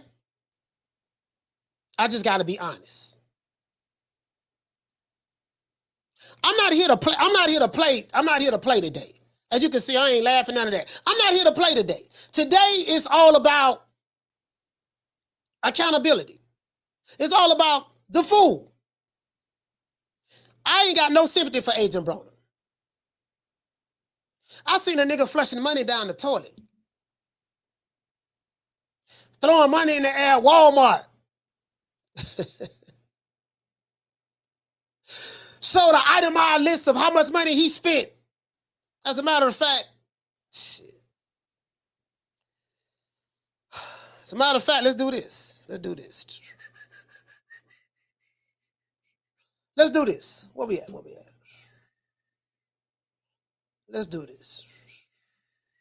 All right, let's do the math on this here. $203,000 plus $65,000. I'm just gonna round it off. $65,452 plus $23,000. It's his money. He can do what he want to do with it. Plus $36,000. $36,829. Plus $35,000. Plus $8,300. Plus $22,900. Plus $24,213. Plus $13,815. Plus $48,699. For what I'm seeing here, he blew about $500,000. He blew about $500,000 in 10 months. 1, 2, 3, 4, 5, 6, 7, 8, 9, 10. He blew about $500,000 in 10 months. And we can't forget about, shout out to Steve Kim. And we can't forget about Al Heyman's allowance. Al got to get his cut. IRS got to get their cut. Managers, well, Al Heyman part of manager and advisor. He got to get his cut. IRS got to get their cut. If you got a belt, sanction fees got to be paid. Child support, lawsuits, bills. So Adrien Broner is nobody's victim. I like Adrien Broner. He's one of my favorite fighters. The difference between me and you Wakandas is even though I can like a fighter, I can give him the proper criticism when need be. Because I don't have an emotional attachment to these guys. You like AB because he's a fool. Well, when you play the fool, you win fool prizes. When you play the fool for the entertainment of a whole bunch of broke niggas who watch you, you win fool prizes. There's stories of athletes all over the world, especially in America. What's my main man name? Antoine Walker in the NBA, multi-millionaire, made all his money, ended up broke. I mean, literally broke. And that's the difference between rich people broke and poor people broke. A lot of fighters end up poor people broke. Pernell Whitaker, my guy, Pernell Whitaker. A lot of these fighters, you have rich people broke and poor people broke. Rich people broke is when your debt to income ratio is too high. You owe more money than what you're bringing in. That means you're broke. If you make $500,000 a year, but your bills are $800,000 a year, guess what? You are in the negative. You get what I'm saying? So you got to file for bankruptcy. You're broke. Your debt to income ratio is upside down. That's rich people broke. He's still making $500,000, but he just can't live that. He can't live that $1 million lifestyle that he wants to live. And then you have poor people broke. Poor people broke. Man, I don't know how we gonna pay this light bill. Okay, well look here, man. Hey, go to that gas station right there. That gas station, the gas is $3.75 at this gas station. Go down to that other gas station. Gas is $3.60. That's 15 cents less. Then you have that broke. What store we going to? Well, the store over here at Walmart. The store at Walmart, they food a little too high. Let's go over here to Winn-Dixie. Let's go over here to Winn-Dixie and get some food over here. You got people going through some real shit. I'm gonna feel sorry for this nigga because I like him. I supposed to feel sorry for him because I like him. Nah, I can't do that. True. I can't do that. You got a whole Warren Sapp. There's fighters right now, some legends. I think, what's my main name? What's my main man? The G-Man. I think the G-Man, he's sick. He broke, ain't got no money. His sister taking care of him right now. Bro, one of the legends. So, when you want to be a clown and you want to perform in front of this stage that we call the circus, just understand that when the people laugh and have their fun and they leave, like my mama told me, they ain't laughing with you, son. They laughing at you. Come to find out, mama was right. Mama was right. Mama, you right, mama. I got my mama on the wall right there. I got on the wall right there. A whole bunch of pictures of my mother from the 70s and 80s. Got my mama on the wall right there. Mama, you was right. They ain't laughing with you. They laughing at you. So when you play the fool, listen, we ain't gonna play the race card, Black Lives Matter, none of that bullshit there, none of that systemic racism. Hey, look, let me tell you something. Let me tell you something now. Cause for what I'm seeing right here, for what I'm seeing, whoo, like, hey, bro, look here, man. But there's some hell of a systemic racism right here, boy. The white man, ooh, god damn, the white man didn't stop him from getting all that money, did they? Yeah. And that's when he first got out of jail.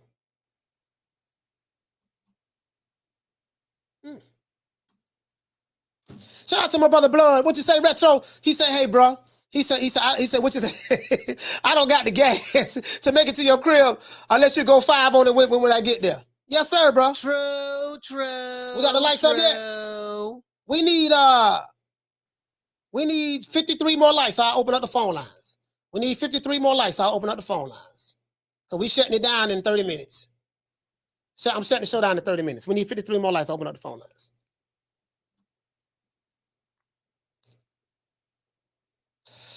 Bobby Meadows, he say poor level broke above homeless is pulling up at the store, knowing you don't have enough money to buy your items, but you hoping someone behind you step up and help you out.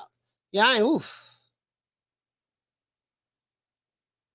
Slide a deal. You say this is just sad to hear. I think this may be his last chance. He's done. Adrien Broner is done. He's done. It's a wrap.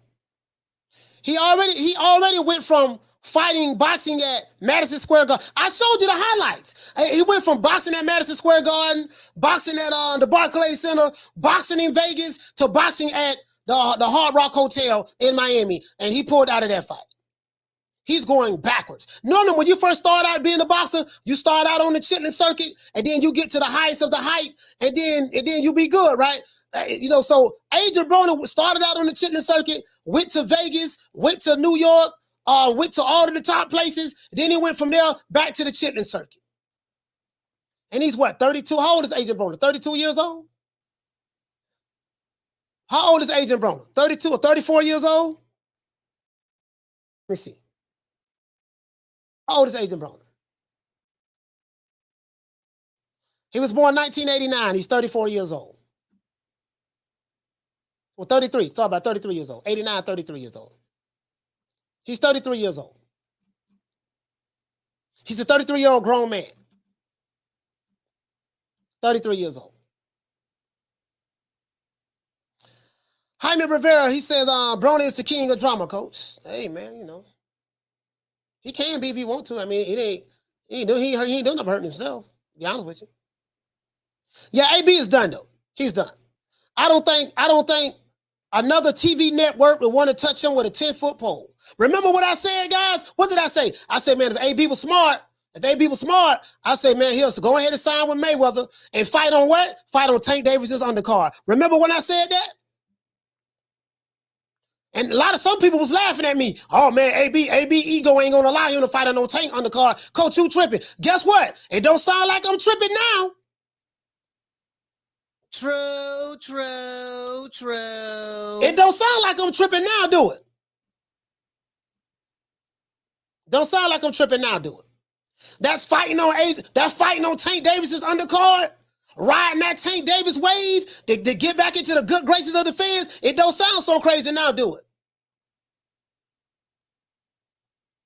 Shout out to Jamario for dropping that quarter of a bam dub on your boy. Hey, Leroy. Super chat received. Playtime's over, boy. He said, "You talking that talk, coach? Athletes and black men in general need to learn a lesson from AB because God will humble you fast." This ain't, you know what? Down from the bar, there's a platform stage. People pimping, sharp as razor blades. I advise everybody to go buy this book, The Richest Man in Babylon.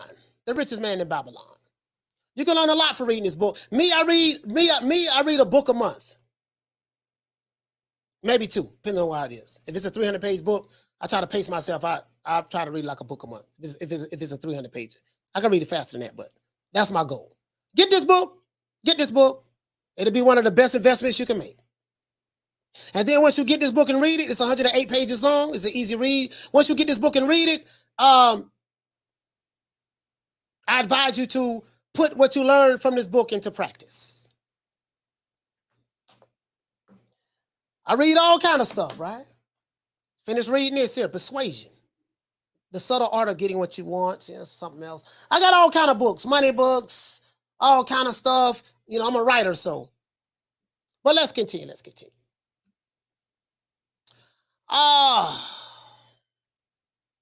Yarmers, what you say for me? You say AB robs the fans. Yeah. Diego, what you say? You say, but they lost faith in his ability to show up. Yeah. But it is what it is, man. It is what it is. He say wasting time talking about this one figure nigga. I don't know if you're talking to me, but if you're talking to me, if you don't want to hear it, you can leave. It's very simple. Just leave. Shout out to Yarmus. He said, read the monk who served her Pharaoh. Okay. Shout out to Philip H. He said, man, coach, if God was to bless me to take a good ass whooping for once a year and fight for millions, I'd be in super good shape. Would that be wrong? What's wrong with these dudes? Bobby Meadows, what you say? You say AB last fight was 2021. Yeah, when he fought on Avani Santiago, and probably found out that this next fight, the courts will issue an IDO on that check before he receives the money. Whatever the reason is, Bobby, whatever the reason is, if the court issues out an IDO before he receives the money, it is because he failed to pay his debts. He failed to pay, take care of his responsibilities. You shouldn't even be in a situation where the court's got to garnish your wages because you didn't take care of your responsibilities. That's just how I see it. True. I don't play in the victimhood Olympics. I didn't win a gold medal in the victimhood Olympics. I did. I'm just letting you know. So I wish the brother Adrien Broner luck. Let me see. We got 26 more minutes before I shut the show down. We need 30 likes. We get 30 likes, I'll open up the phone lines. We got 26 minutes. Shout out to Major Key Boxing. Berserk says AB got that PTSD. This is the thing though. Before he even had a loss, well, you know what? Unless he had it, I don't know where he could have got it from. Maybe he got it in sparring. Maybe he got PTSD in sparring. But he was acting this way before he even had a loss to Maidana. You get what I'm saying? The reason why I kind of fault the matchmakers as well is because they moved him up very fast. They matched him up very good. He was winning championships, but it was against guys who had no punching power and he can easily beat. Now he did his thing on Paulie. I'm not gonna lie, he did his thing on Paulie. Some people felt like Paulie won that fight, but I think I gave it to AB. He did his thing on Paulie. But whoever matched him up with Marcos Maidana, I feel that that's when that fight psychologically done something to him. And the reason why I say that is because I remember this time very, very well. I remember 2011, 2012. I remember when AB was bouncing around, Rich Homie Quan bringing him to the ring, Rick Ross. You know, this is when Floyd Mayweather, him and Big Bro. Yeah, what's up, Big Bro? Y'all ain't even brothers. But what's up, Big Bro? Yeah, my Big Bro. That's my Big Bro there. Big Bro. That's when Big Bro, you know, Adrien the Problem Broner. He might break Floyd Mayweather's records. They were saying all of that back then. He might break Floyd Mayweather's records. He's young. He's flashy. He's the problem. He started believing that shit. He started believing that shit. I want to show you one more thing. He started believing that. Adrien Broner, the problem. The problem, AB, about billions. He started believing that shit. Hold on. I want to show you one more thing. Hold on. I want to show you one more thing. Press conference. I gotta show you this. Hold on. Is this it? Hold on. I gotta show y'all this. Keith Thurman.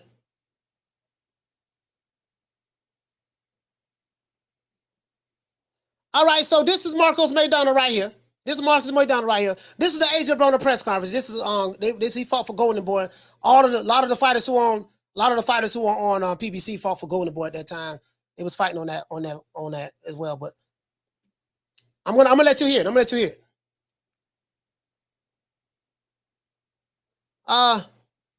Hold on.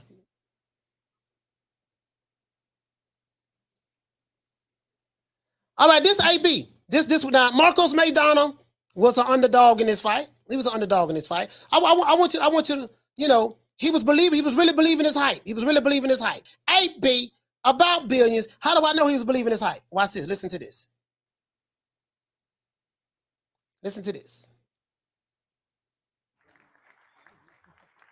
December 14th, you know, I'm really not worried about the fight. I know he's going to come to fight. He always come to fight. He a fighter. That's what we do.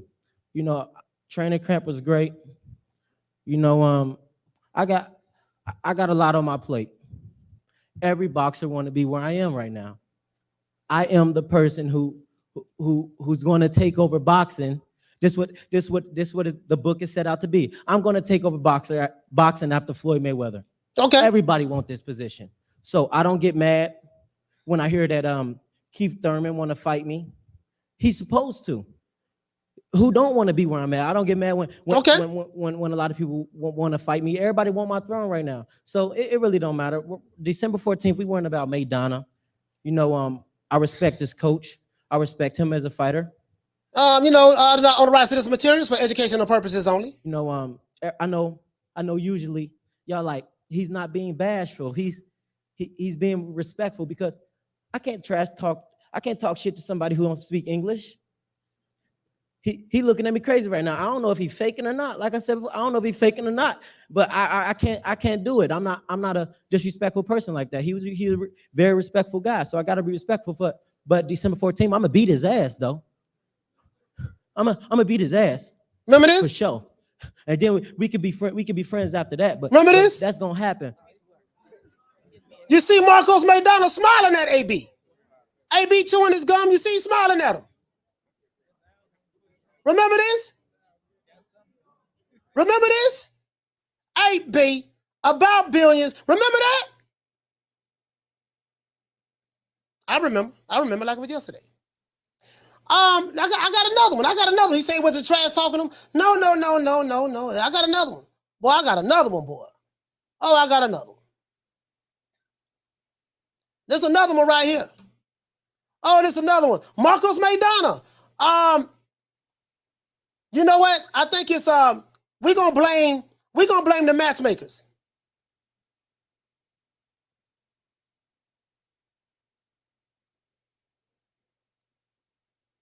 Yeah.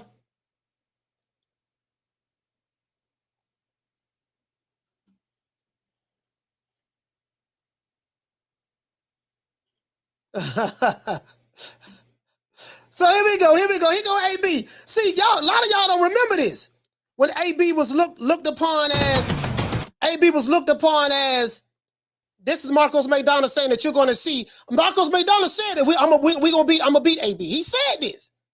This is what he was saying in Spanish, right? Here you go right here. Let's go to 834. Let's go to 834 before I open up these phone lines. If we got the lights. If we ain't got the lights. All right, we still ain't got the lights. We need 11 lights. We still ain't got the lights, so. Let's do this, man. There we go. Aguante la raza. After I fuck him up December 14th,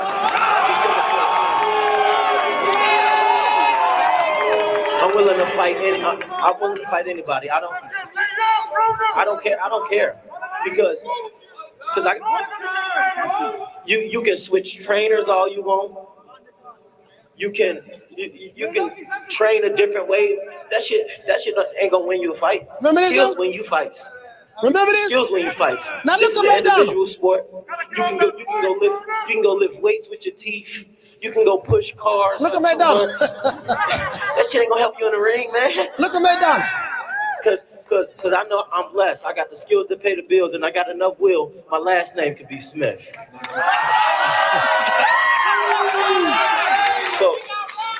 So tighten up, baby. So December 14th, I will give San Antonio a boxing state, a boxing crowd, what they looking for. I mean, it's a lot of people in here that hate me, but y'all really love me. Because hate is. Now, there's another video I wanted to show you where AB was all in Maidana's face. I think this is the weigh-in. It was the weigh-in. He was all in his face. He was pointing all in the man's face, getting real racial with him. Like I remember all of that. Oh, this it right here, the weigh-in. This it right here, I found it. I remember all of that.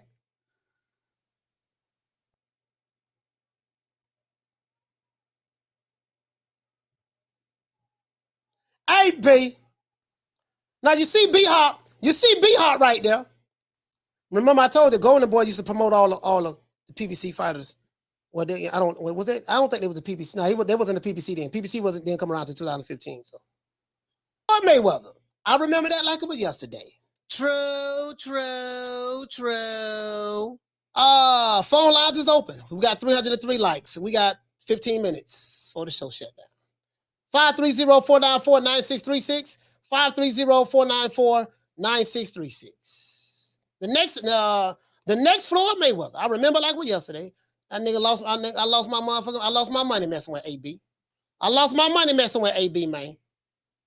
I lost my money messing with AB. Twice. Phone lines open 530-494-9636, man. We got 15 minutes. We can take some calls. But I don't feel sorry for Adrien Broner. I don't. There's no sympathy here for me. Just let you know. Hold on, guys. Call it in. Caller, what's your name? Where you calling from? What up, Coach? Cruz from Jersey. Cruz from Jersey. Talk to me. All right, I'll try to be quick, man. I'm just gonna say it, man. You mentioned it during the show. On a serious note, right? If the brother is suffering and struggling with his mental health, he needs to step away from the sport of boxing. Yep. And completely get help. It's not when you're struggling to that point where you're showing erratic behaviors. Some of the stuff that he's displaying, I've worked in mental health for about 7 to 8 years. It looks a little like some bipolar disorder stuff going on. Very erratic, bizarre behavior. So if this is seriously mental health struggles, he needs help. He needs to step away. If it's not, man, then this is just another way out. You know what I'm saying? Trying to find kind of an excuse of things. But if anything, Coach, man, maybe it's time for him to hang it up, man. It's just that simple. He's never been the same since that Maidana loss. And that's the unfortunate thing, because a lot of people love AB because he's good on TV. He's good for TV. He is pure entertainment. I think that if he does step away, maybe he takes a couple of years to take care of his health. And then why not, get on TV as a commentator for PBC, Top Rank. I'm sure one of these networks would love to have him if he's okay, though. He's just calm, really there to get, his bag. But I think he'd be a great voice in the sport of boxing for the entertainment value. But that's my call. Keep up the great work, Coach. Love the show, man. Love the show, buddy. Yeah, man, I appreciate that. Shout out to Cruz from Jersey, man. Shout out to my brother Cruz from Jersey, man. Salute. Phone lines open. Shout out to Real Deal Uprising. Oh, okay. You're dropping that quarter up a bam, dub on your boy. Unknown caller. Super chat received. Playtime's over, boy. He said the Maidana fight put Broner in an unfamiliar position. He said with that loss. Hold on, guys. Caller, hold on. You said the Maidana fight put Broner in an unfamiliar position with that loss. Broner was not known to be gun shy, not throwing his hands before that fight. Yeah, man, shout out to Real Dude. That's what everybody's saying. It's something about that Maidana loss that did something to him. Down from the bar, there's a platform stage. People pimping, sharp as razor blades. You guys think about what Omar Figueroa said. Omar Figueroa said that he's using that as an excuse. And that the reason why Adrien Broner pulled out of the fight is because Adrien Broner was not training and wasn't doing what he was supposed to do to get ready for the fight. What do you guys think about that? Caller, what's your name? Where you calling from? Yo, man, it's Yamas from the chat, man. Yamas, talk Brooklyn, to me. Man. Yo, I'm glad you said that, man. As far as like him saying that he ain't training hard, I believe that, man. Because if you're totally dedicated to training, you don't really have time for no depression shit. Like you so dedicated to your craft, that should put you in a place where you are. Right. This is going from what I know. You know what I'm saying? Anytime I'm active, I'm training, I'm involved in something positive, all that shit goes away, man. I struggle with some things from time to time. But I feel like if you're really dedicated and focus on your shit, that should, it should solve itself. And like as far as like, it's just a shame to me because like I feel like Broner's a little bit too old. Like in other words, if he was coming out now with all the internet and like he could motherfucking be on here talking a whole bunch of shit and make some money like Big Rolo, man. Like he's that type of character. But he missed that, man. And now a lot of people not fucking with him because like I know for me, I was at that Mikey fight in Brooklyn. Yeah. Yo, he didn't do shit and had the nerve to say, yo, I just made all this money tonight. I don't want to hear that shit, nigga. So you came, took my money, and fucking, I won that fight. You ain't do nothing, man. Nigga went around, put his hands up the whole fight, ain't do shit, talk about, I got paid tonight. Fuck you, man. Go ahead with that bullshit, man.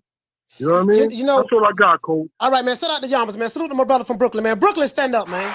Yes, sir.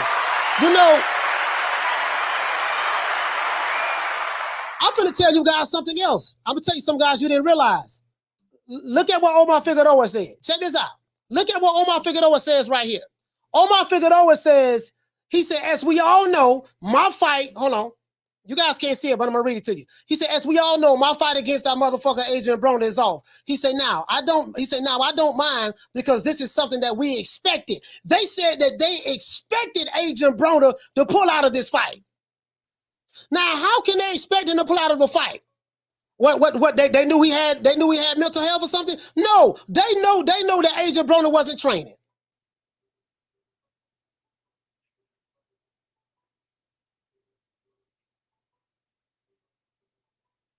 This is what they're saying. I don't know how true it is. Hold on, guys. I'm trying to click over and get this phone. There's two calls calling in at the same damn time. Hold on, guys. There's two calls calling in at the damn same time. It wouldn't allow me to click over. Call back. Call back.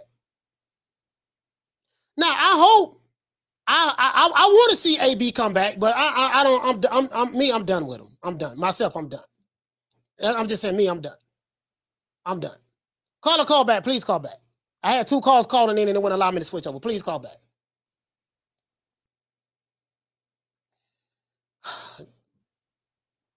Again, I don't know. Hold on. Come on.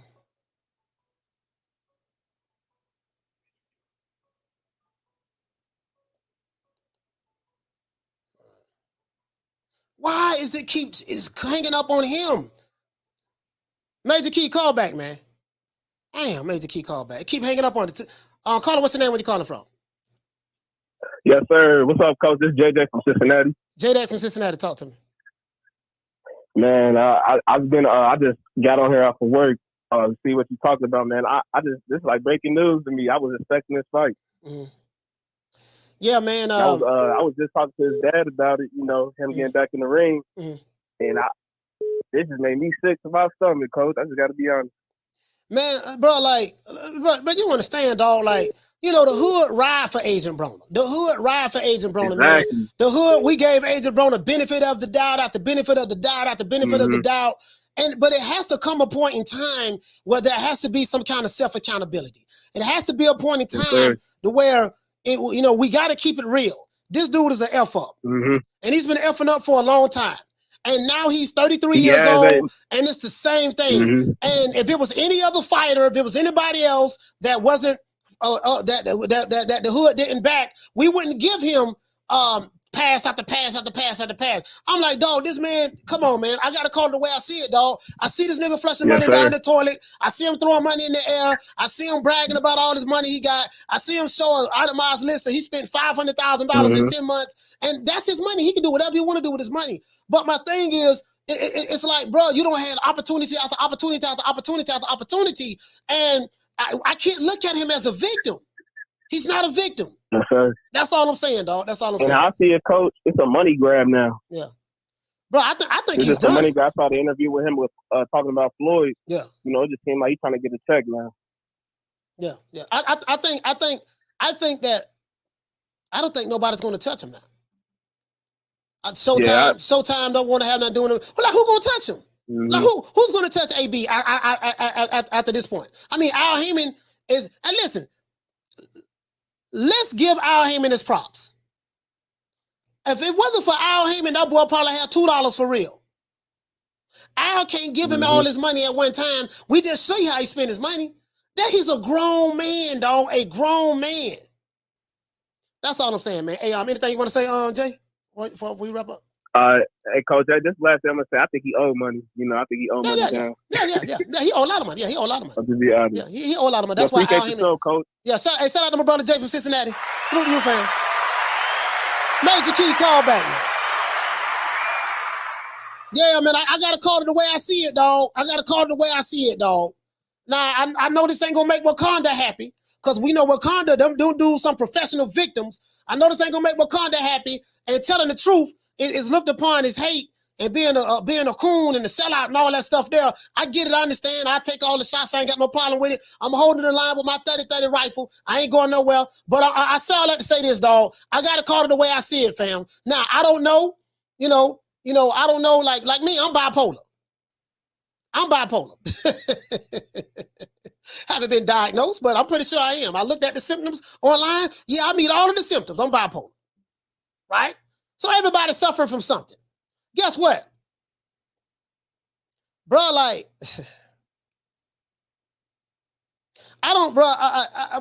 don't get it, bro. But he don't toe his ass. He ain't never got to worry about getting another fight again. I'm pretty sure of that. He can forget that. Caller, what's your name? Where you calling from? Major Key Boxing, Central Florida. What's going on, brother? Key, talk to me. Yeah, man. So Nas made a song years ago called Second Childhood, right? And it talks about how people, you know what I'm saying, like they grow up ignorant, but then they live the second part of their life just as ignorant. Yeah. I'm hoping that that's not happening with AB. You know what I'm saying? Because we all, like you hit the nail on the head earlier. You were talking about, look, we could all be suffering from mental, illness because of the way that we grew up when we grew up, in the 80s and 90s, and for you a little bit in the 70s, right? Mm. So we could all be suffering through something like that, right? Sometimes I question myself, like, damn, is my way of thinking outdated? Because I'm like nowadays, like we live around a bunch of Karens and stuff, Mm. So it's one of those things where it's like, damn, man, like your career, you were supposed to be the next Floyd, just like you said, like Jalen Love, you know what I'm saying? AB though, he was the most promised, right? Yeah.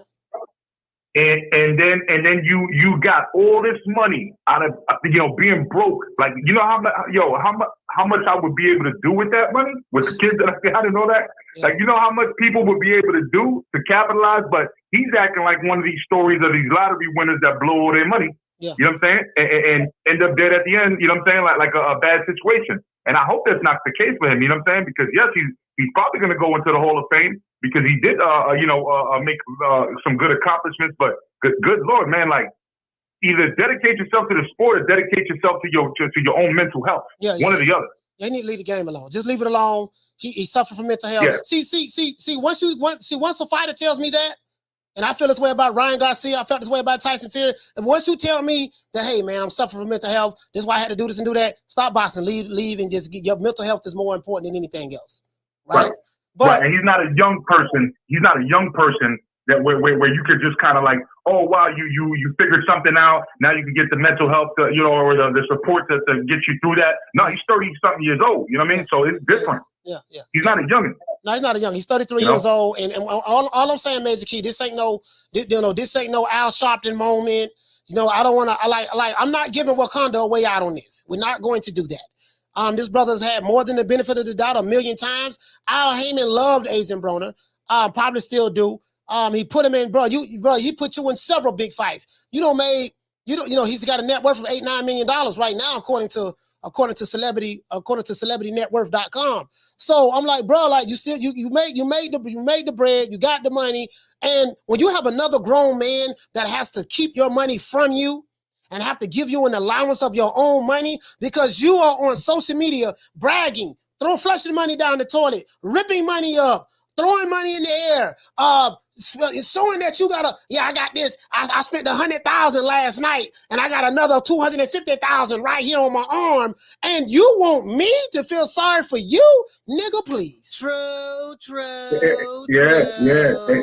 And I'm surprised you didn't pull up that clip from 50 Cent giving him money right after that cold court date. Remember when 50 Cent gave him some money? Yeah. And he thanked 50 Cent for that. Yeah, so yeah, man, he's playing the system right now. You know what I mean? Like, it is what it is. At the end of the day, man, I hope if he really needs it, go get it. But otherwise, man, like leave the game of boxing alone. Do your promoter thing if that's what you want to do, but stop playing with the fans and setting up fights and making us all hyped up about it and not actually doing it. That's my call, brother. Hey, before you go, Major Key, what do you think about what Omar Figueroa said? Omar Figueroa, I think, look, I don't like to jump out the window with it, but I'm not going to say that he's not entitled to that opinion because, there was some money, there was a payday for him on the line as well. And maybe he should have signed with Mayweather, like you said earlier. You know what I'm saying? Because I've been listening the whole time. I just haven't been chatting. I had the phone down. All right. I'm listening. All right, salute. All right, salute Major Key, man. Salute, my brother. Salute you. No doubt, bro. Yes, sir. Shout out to Boston Logic United. For dropping that $2. Bam! Super chat on your boy. Hey, Leroy. Super chat received. Playtime's over, boy. Ma, what you say, family? Say, in my opinion, Broner lost himself in his character. Yeah, pretty much. He probably played the character of the fool so much that he became the fool. Down from the bar, there's a platform stage. People pimping, sharp as razor blades. Or maybe he was always playing what he really was. Maybe he could have lost himself in his character, or maybe the character really is Adrien Broner. I want to thank the whole hood who came out here. I love y'all.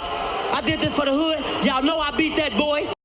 Maybe the character was him all along. Who you think he is, DJ Quick? No, I ain't say Kid Capri? I didn't say that. Oh, you must be Jimmy Walker. Blue, you ain't nothing. You don't deserve nothing. You don't get nothing. You get what I give you. I got a contract between me and you that say you do what I tell you to do. Therefore, shut the fuck. Don't say nothing. Don't speak to me. Don't look at me. I just want money. I just said. Blue, if I raise up, gonna be trouble. Trouble. I'm walking off. Philip, what you say, fam? He said, hey, coach, if AB was your fighter, what would you make him do? You can't make him do anything. He's a grown man. You can't make him do anything. You get what I'm saying? Unless you got him in jail or something like that. But if he was my fighter, you can't make him do anything. And if I have a fighter to the point to where I have to make him do something, then guess what? That fighter ain't gonna be successful in the ring. Because if you are a fighter and you really want to become a champion or win multiple championships, and you really want to take your career to the next level, or you want to continue to get those bags, those paydays, I shouldn't have to make you want anything. See, let me tell you something about me, right? I came up in a poverty situation, just like most black men in America, right? Don't know who my real father is. You know what I mean? Been to the feds, been shot twice, been shot at, been through everything, stayed in the homeless shelter for battered women and children. I've been through all of that. Far as I'm concerned, I could have mental health issues right now. I know I'm bipolar. I diagnosed myself. I can have all of that. Guess what? I ain't running around saying that shit. True. I know dudes who came up with me that been through the same thing I've been through, and some of them have been through worse. Guess what? I don't see none of them saying that. True. Boy, I ain't trying to hear that shit, boy. One thing about me, boy, listen, boy, I ain't throwing no pity parades. Because there's people out there that got real life issues. Let me show you something. We're gonna close with this. I'm finna show you something that ain't got nothing to do with boxing. I'm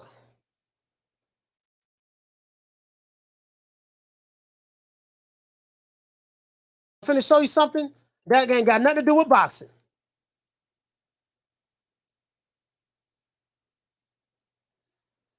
Let me show you something that ain't got nothing to do with boxing, man.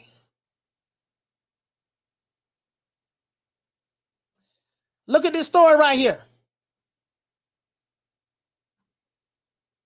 This for all you Wakandas out there. I got something for you. This for all you who say the white man holding you down, racist, the white supremacists, we can't come up. Yeah, we get rich, we make money, but they take it back from us. This is for you.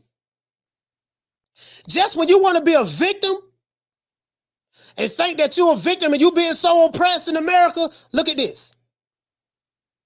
This brother right here, as you can see, he was born with a half a body. He was one of the best wrestlers in the country. This brother right here.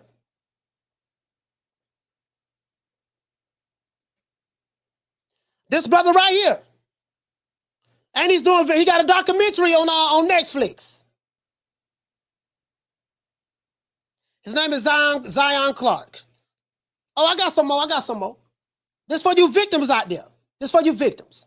No, that's why I said, don't bring that victimhood shit over here to me. I give two fucks about your victimhood. Care nothing about you calling me a cool Uncle Tom sellout. I don't care. I am Uncle Tom. That I am. Josiah Henson is the Uncle Tom that gave his life in order to save the slaves. He freed himself through the Underground Railroad. Him and his family going into Canada. What's Beaufort, South Carolina? What that brother name?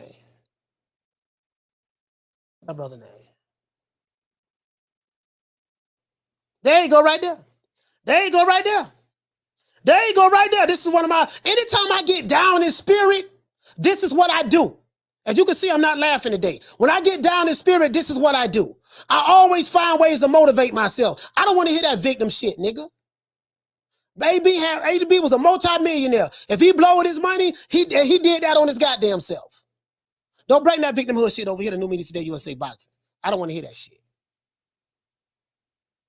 This brother right here, Richie Parker from Beaufort, South Carolina. Richie Parker. He was born with no arms. Black man.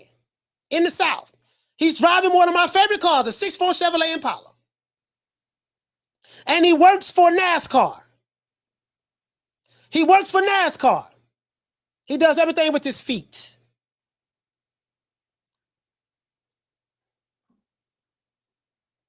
No, as a matter of fact, I got to let you hear this. Just part of it. Don't bring that shit over here, boy. When Wakanda come over here, I toe tag you niggas. You know this.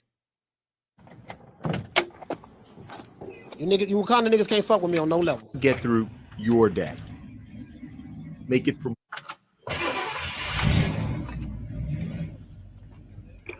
How do you get through your day? Make it from one. This guy name is Richie Guy. One task to the next. driving a 64 Chevrolet Impala with no arms. Black men. How do you do it? Every step of the way in life, there have been people that said that I can't do things. My favorite car. Couldn't ride a bicycle. There have been people that said that I couldn't live on my own, couldn't get a good job and support myself, or I couldn't go to college and graduate. I don't listen too much to people when they tell me I can't do something. There's not a whole lot that's going to stand in my way.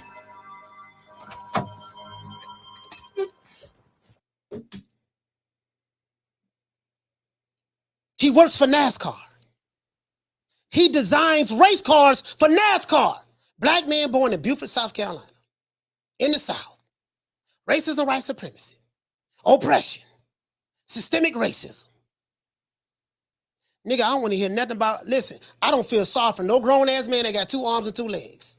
If you got 2 arms and 2 legs and got your own health, don't come over here with that pity parade, boy. I don't care if you're a big nigga, little nigga, fat nigga, skinny nigga, don't make me no never mind. Just don't come over here with that victimhood shit. Call me whatever you want to call me. I give 2 fucks. I really do. I'm different. I'm different from anybody on the YTBC. And I mean that. When you get down in spirit, go look this brother up. As a matter of fact, I'm going to drop the video. And for you know what? There's another guy here, another guy I look at. I showed the black guy because, you know, I showed the 2 brothers because we know how Wakanda is. There's another guy right here, one of my favorite inspirations that I look at all the time. One of my favorite inspirations that I look at all the time. It's another one right here. Don't tell me about, there's another one right here. As you can see, this is a white guy. He was born with no arms and no legs. And this is how he lives his life. As a matter of fact, this is how he lives his life. Gives himself a bath. Do I ever wish that I have limbs? Of course. But I know that I don't have arms and legs for a reason, so I'm just gonna live my life. He uses the phone to send text messages. There's always people doubting me. Well, I don't, it's a lot of music being played. I can't play this music. I can't play this music. Giving himself a bath. You got dudes who got arms and legs. They won't even take a bath. You got dudes who got arms and legs. They won't even take a bath. You got 2-figure niggas right now that won't even take a bath. You got 2-figure niggas right now crying about the white man holding them down. This dude was born with no arms and no legs, and he's living better than most dudes who got arms and legs. True, true, true. It's over. Feeling some type of way today, as you can see. Let me turn this off.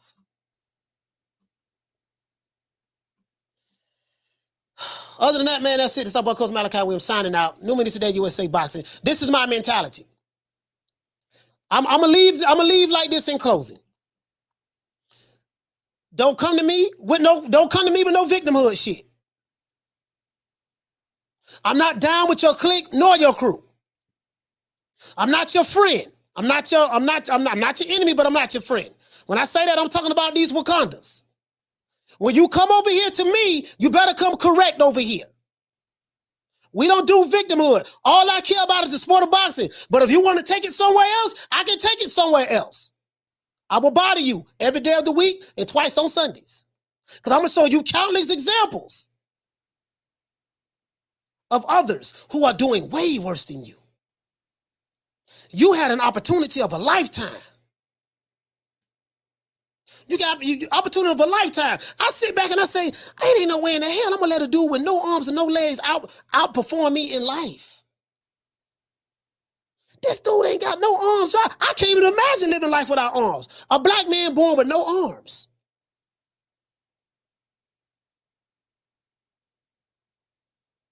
But you want to come over here, play that victim shit with me?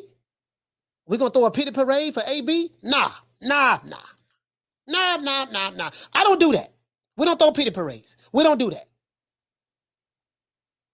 You can call me whatever you want to call me. Guess what you won't call me? You won't say I'm a liar. True. You won't say I'm a liar. You can't refute that. You can try. You might be in your feelings. You might, and you know what? This is what we're gonna do. Any artist out there want to be an artist and want to stay a star, and don't want to have to worry about the executive producer trying to be all in the video, all on the record, dancing. Come to Death Row.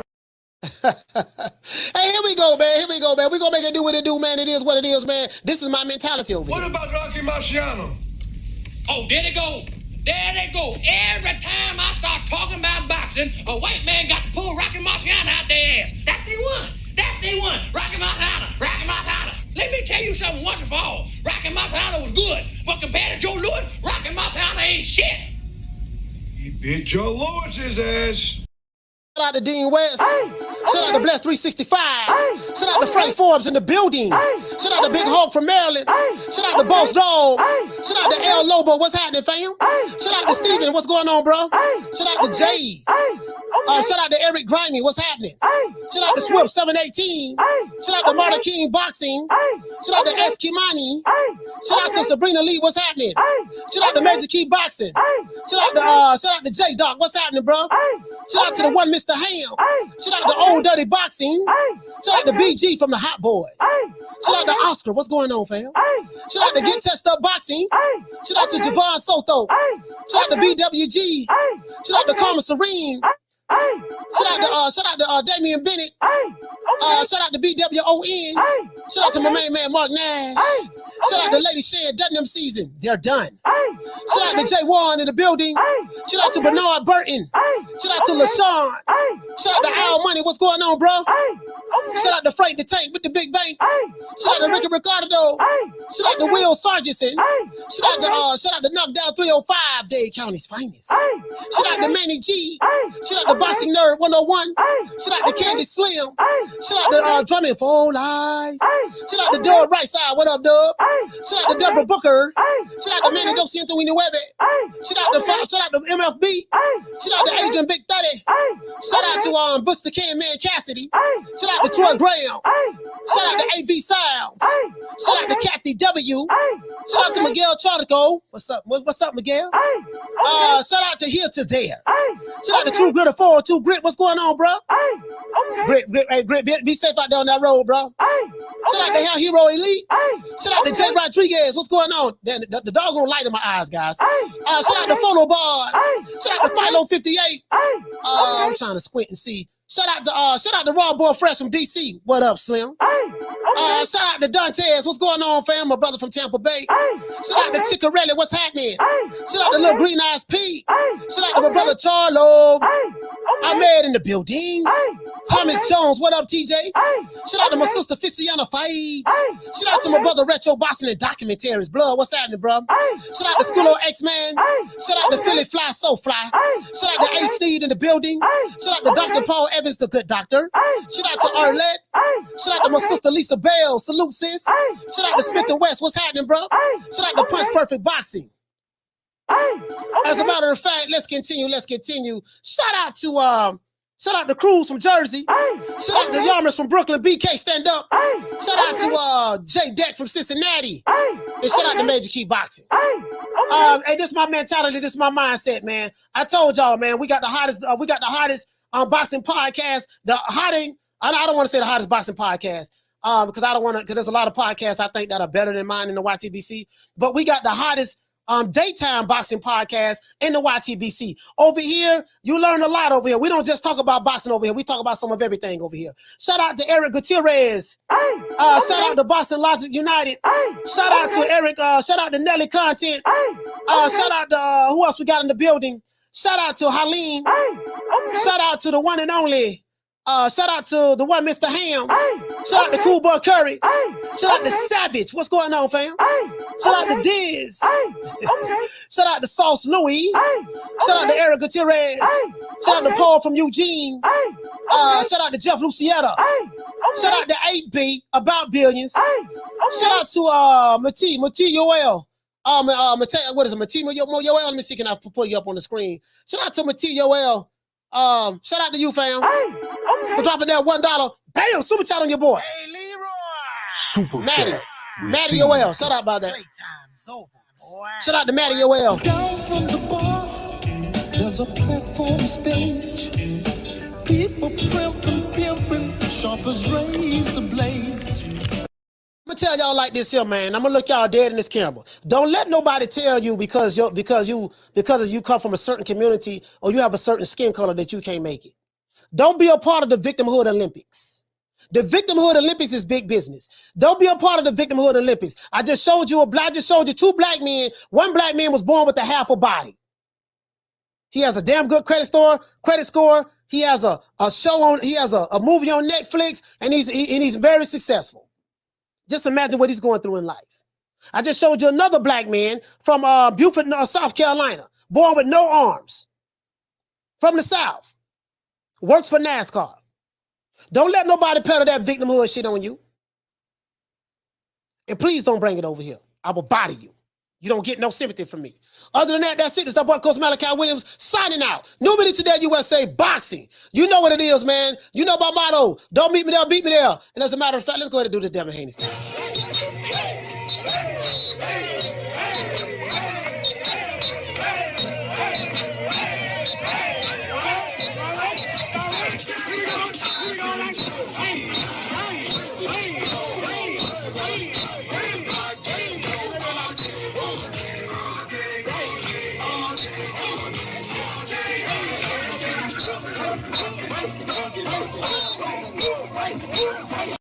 You know what? Since we talking about AB, let's go out on AB.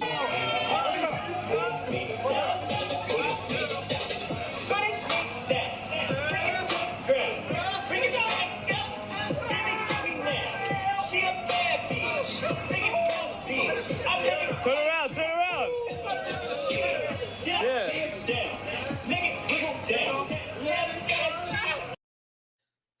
Don't be a part of the victimhood Olympics. That's what I got to say, guys. You know my motto. I see you guys tomorrow at 3 o'clock Eastern Standard Time. You know my motto, guys. Don't meet me there, beat me there. Peace. Man, I'm out of here, bro. Let's go.